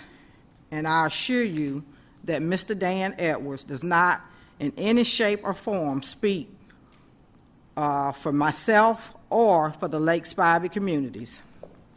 I was one of two persons. Why is he up here? No, sir. Hey, excuse me. Mr. Chairman, no, sir. My name, I fill out the right. Nope, you're out of order. You're out of order. I'm going to have to ask you to sit down. Nobody addressed you while you was here, and it's out of order. It is out of order. And my time is clicking away while That's okay. you're. No, you will not be penalized on your okay. time, Thank but you. you're out of order. Thank you. Okay, let me see. I'm sorry I didn't catch that quicker. Okay.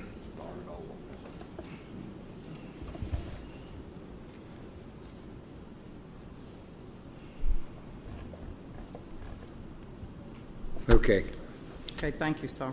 You're welcome. Thank you. I was one of two persons that served on the Splash Committee representing District 5. For 13 to 14 weeks, we held public meetings, addressed community concerns, and answered questions. Not one meeting did Mr. Dan Edwards attend. For public record, all Splash projects were reviewed and voted on by this entire board. Commissioner Holmes has monthly town hall meetings to keep the citizens of District 5 informed. It saddens me that this board sat here and allowed for Mr. Edwards to attack Commissioner Holmes' character and reputation, and you all did nothing or said nothing to stop it.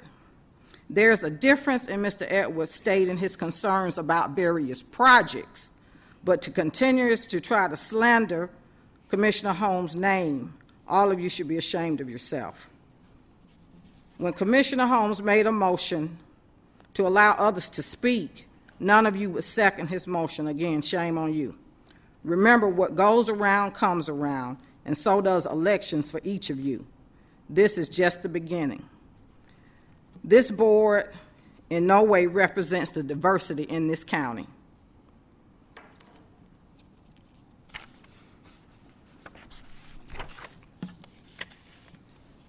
Mr. Holmes has done a great job in representing District 5, and I would like to commend him on the job well done that he has done for the district. You only have one person that come up to make comments to try to make Commissioner Holmes look bad. And I think that the board should have at least, when someone wants to get on the agenda, at least know what those concerns are going to be, so that no other commissioner would have to sit through what Commissioner Holmes had to sit through. Thank you.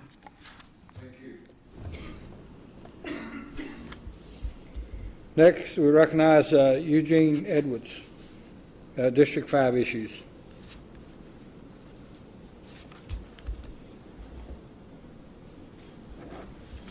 Good afternoon, Chair, Commissioners. My name is Eugene Edwards. I reside at 551 Patella Road, Stockbridge, Georgia, 5th District. I just want to recommend Commissioner Holmes for the great work that he's doing in the 5th District. I lived there for 14 years, and nothing that happened in the 14 years that I was there was going on now. And again, thank you, Commissioner Holmes. Great job.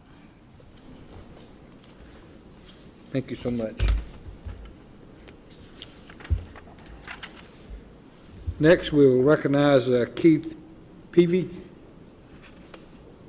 District 5 concerns.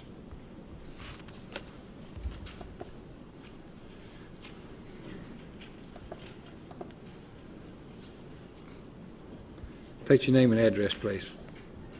Hello, Commissioners. My name is Keith Peavy. I live at 90 Bel Air Drive in Stockbridge, Georgia. You have to excuse me a little bit, but I'm talking. I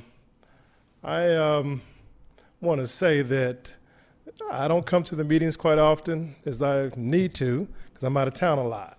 But I do understand a little bit about what's going on, and I'm kind of concerned about it.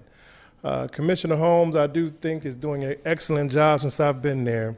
I'm living in Henry County in Stockbridge. I bought my property maybe about 10 years ago. Me and my wife, I lived in DeKalb County, and I wanted to move. So I decided to buy me some property. I bought about 10 acres here in Henry County. And over time, I saw it growing. And, I was impressed. I was happy. I saw it growing when Commissioner Bruce Holmes took office. It just really grew. I loved it. What I did not like was, as I traveled around, I'm actually an IBW and an AFL-CIO member, and I teach hazmat for the unions and for non-unions around the world. And I do mean world because normally I visited every state pretty much, maybe once or twice. My problem is that some of my tax dollars, as I go through the world and look around and see us on the news, I see my tax dollars not doing what I want them to do. I see a lot of it happening over time in the other districts, but I don't see a lot of it. It seems like it's stalling in the 5th District. And I don't think that's the commissioner's fault. I think he's doing a great job, but I also think that there's some things that we need to look at to make sure our interests are taken care of as well. I do feel like, of course, you all do have a lot on your plates. I understand that. But I do also understand that our voices also have to be heard as well as a county. I don't, a lot of times I'm behind the scenes. I'm at a lot of the functions, a lot of the events. I help out as much as I can in the county with the Henry County Police Department, the Fire Department, which I help try to, with that every year in our district. But I do want to make sure is that, and I also will talk to some of my members down in my local to make sure that my part of the district is taken care of. There were some things that the gentleman mentioned about a lot of the construction that's going up and going on. I'm not here to demean, belittle, or worry about what a person is doing, to that look like it may be hurting the county. I don't think that's happening either.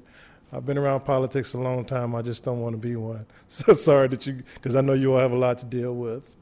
But I do want to make sure and aware of that, Commissioner Holmes, you do have my support on that from what you're doing, and I do appreciate your help. But I am concerned about him getting the help that he needs to get in order for our part of the district to grow. Now, that's what I'm concerned about, and that's what I will be talking to some of my members about, to make sure that some of my union members, I should say, to make sure it's not only our part of the district is also growing, but as well as the other ones, and I don't want one part getting more than the other. I just want it to kind of be on an even keel. On that note, I'd like to thank you all once again. I know you all have a hard job. I appreciate your help, Commissioner, and you all have a good night. Thank you so much. Next, we recognize Sarah Billups.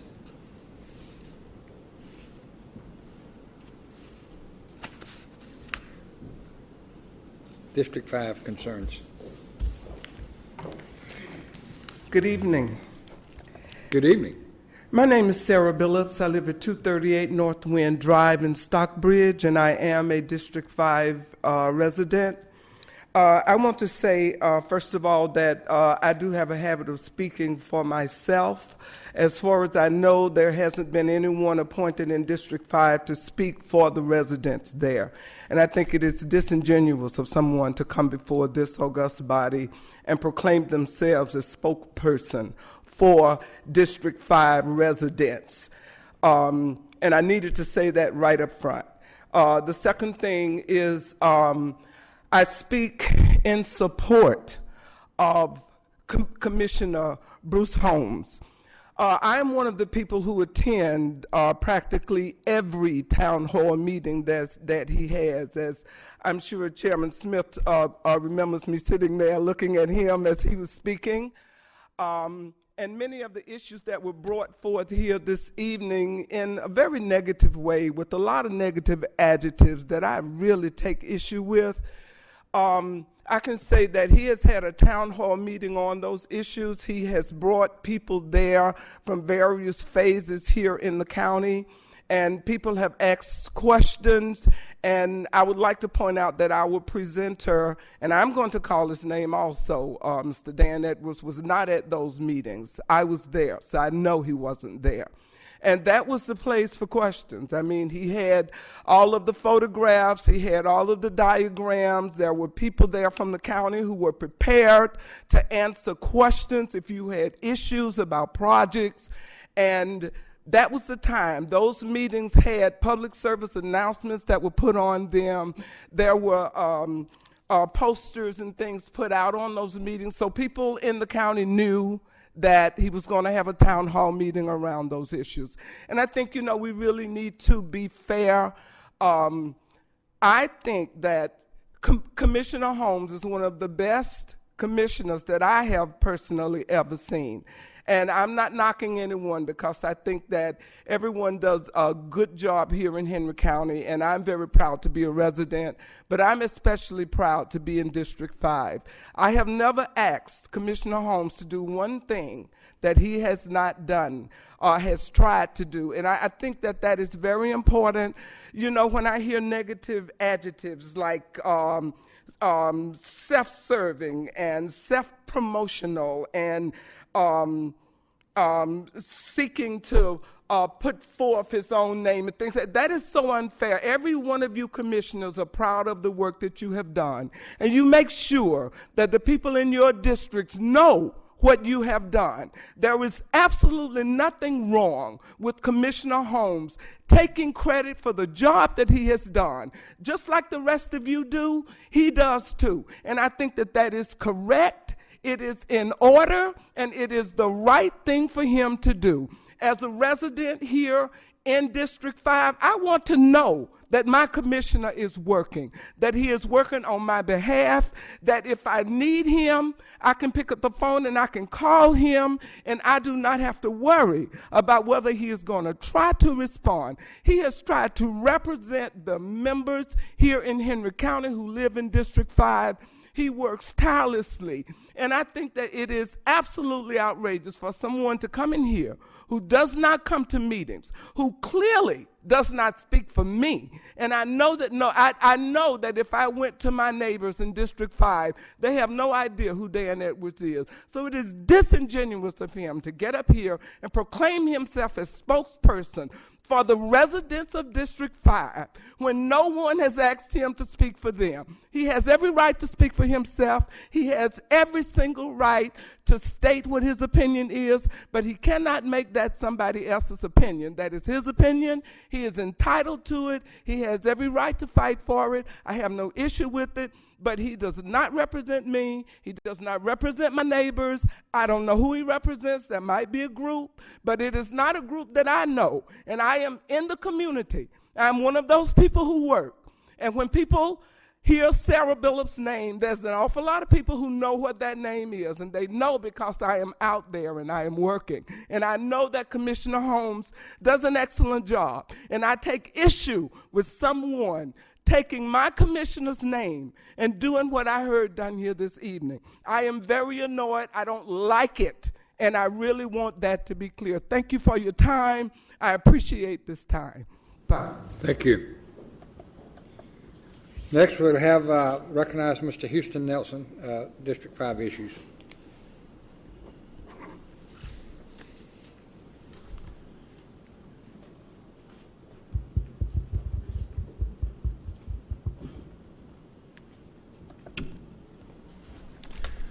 Good evening, Commissioners. My name is Houston Nelson. I live at 2504 Walter Way, and I was compelled to come here tonight because of one of the items on the agenda regarding some concerns for District 5. Before I say a few comments, I just wanted to welcome Jim Walker to the new position.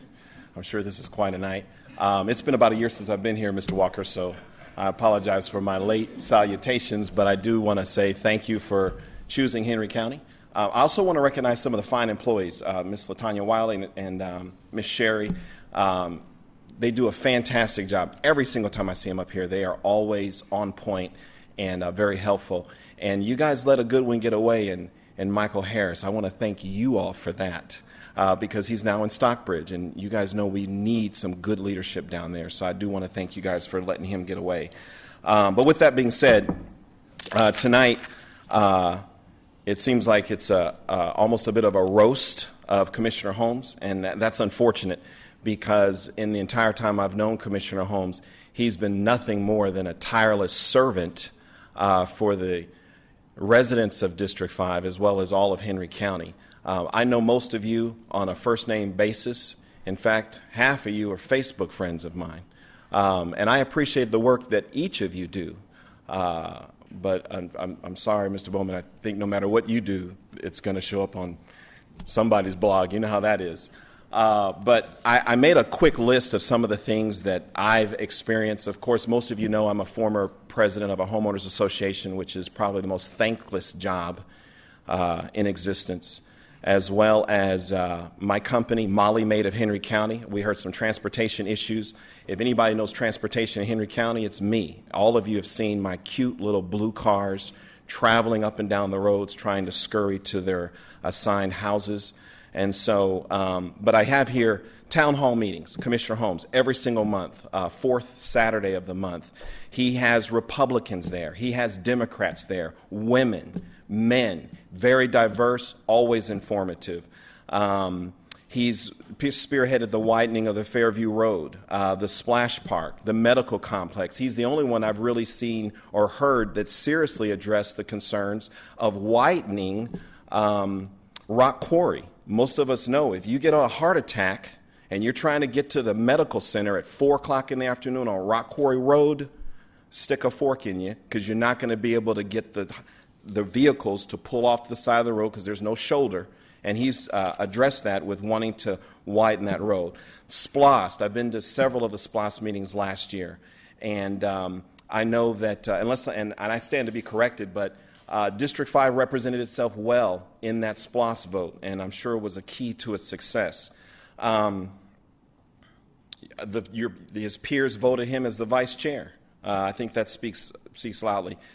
his youth foundation, leadership forums, all of these things. I even had a conversation with former Commissioner Basler, and he told me, and I'm sure he won't mind me saying this publicly, he thought Commissioner Holmes was doing a good job. And I thought that was high praise from Mr. Basler, because I have a lot of respect for him as well as Commissioner Holmes.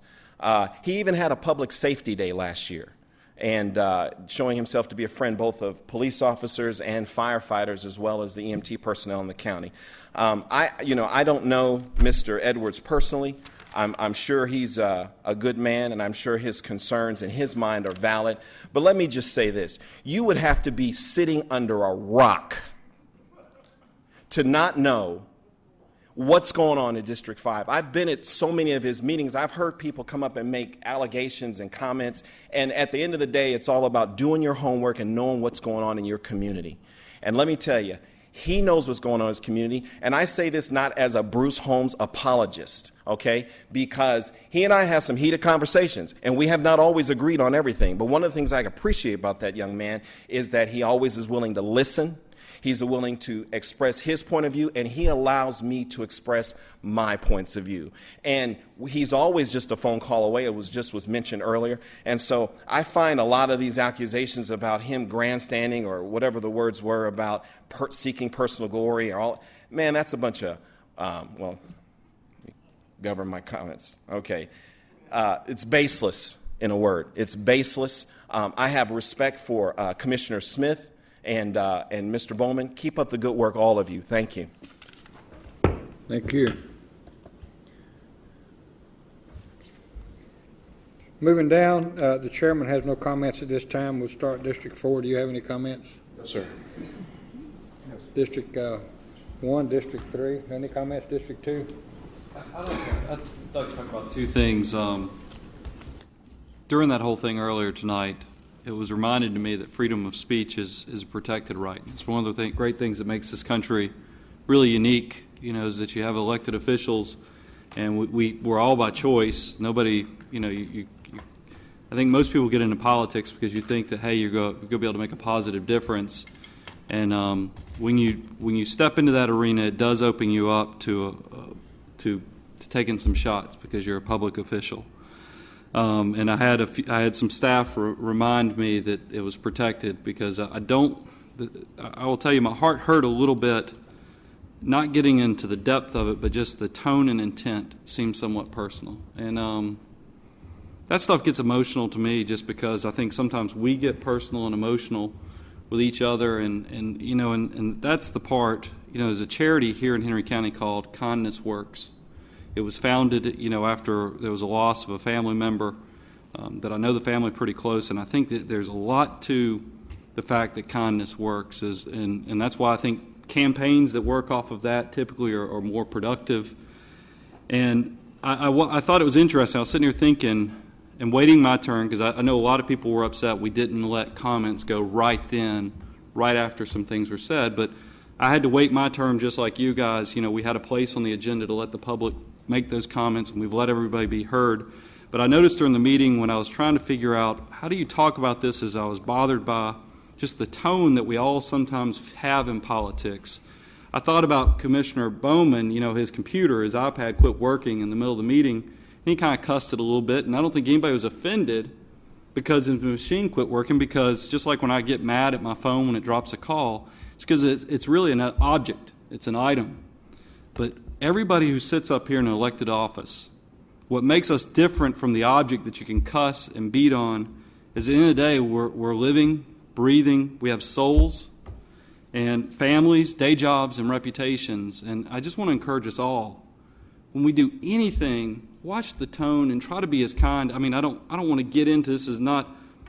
I just want us to be nice to each other to some degree and keep some civility, because it hurts me to watch somebody get roasted really hard, and that's all I want to say on that. The other thing, transportation issues.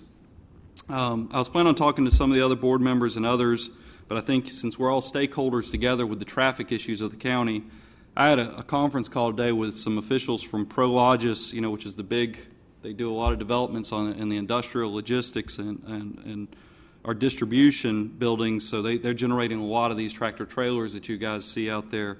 The Development Authority, and then some members of our Georgia delegation. And y'all know we voted in SPLOST to work towards getting an interchange to try to connect those industrial zones to where we can get those semis off the road. I learned one of the educations I got being a commissioner is that traffic works like water. And I fought it the first year I was here. I remember Bill Gardner Parkway has a lot of tractor trailers on it, and that road definitely doesn't have shoulders on it. And I talked to the police chief. They humored me and put some police officers out there, to try to work on it, to deter it. But at the end of the day, you can't stop. You can't really write tickets on a lot of that stuff because it's business. It's just like you have freedom of speech. You have the freedom to drive on roads and to do things. So you have to address it from a water issue, just like you have a leak in the house. You got to figure out a way to change that way that water flows. And the way we can do that is by getting that interchange. And I was happy to hear Prologis and some of the other stakeholders in these development, they're willing to consider putting in, whether it's a special tax district where they're not you, the citizens, taxing, but they're going to tax themselves, consider taxing themselves to help us raise funds for that interchange. We're in discussions with that. And I thought that was a positive thing to try to fix some of these things that are coming our way. And when we have citizens who stand up and talk about the traffic, I want you to know we're not sitting idly waiting for these things to happen. I mean, the SPLOST committee did a lot of great work. The county's coming together, and hopefully we can address these concerns. And I appreciate y'all, letting me make a few of these comments. Thank you so much. District 5? This is really hard for me because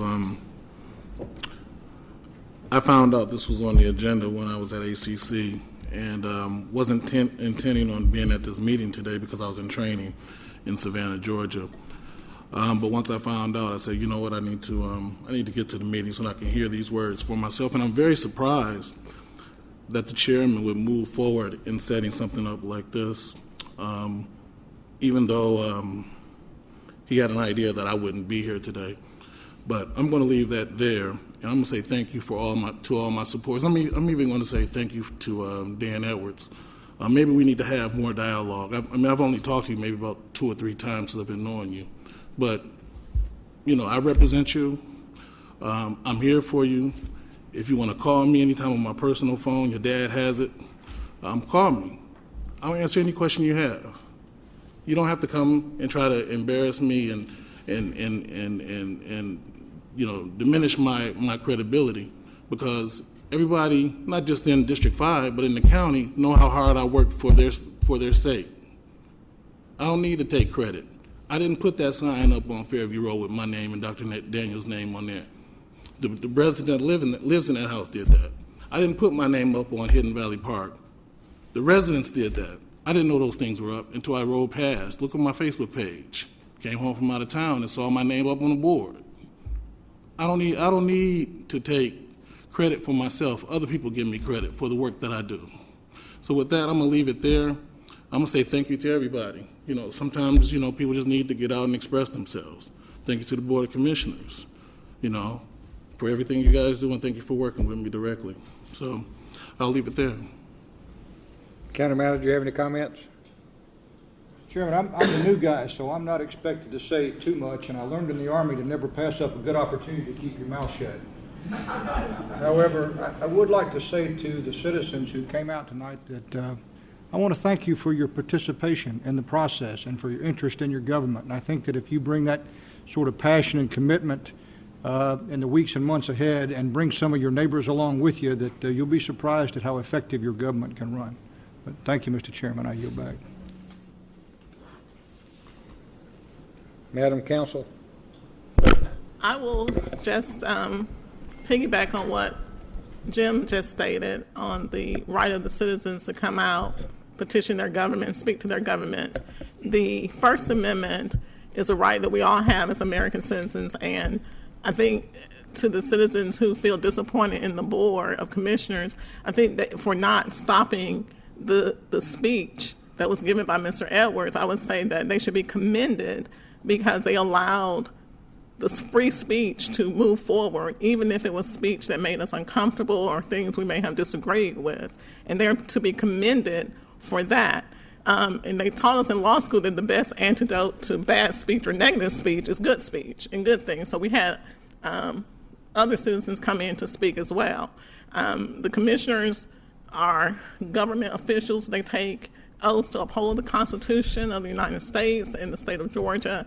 And one of those rights that they're mandated to uphold is the right to free speech. And so I know that we may not always want to hear things, but there was a constitutional right being exercised, and that was the reason that there was not an effort to stop the speech, Ms. Harrell, tonight. Okay, that's all I have. Thank you so much. Upcoming meetings Tuesday, May the 6th, 2014, at 9 a.m. for the regular meeting. Tuesday, May the 20th, 2014, we have canceled that meeting. That is the primary. Unless a commissioner has any further business at this time, somebody move we adjourn. So moved. Have a motion from District 4, second from District 3. Any further discussion? All lift your right hand. And not the first time did I say all in favor say aye tonight. I did not say that tonight. I did not.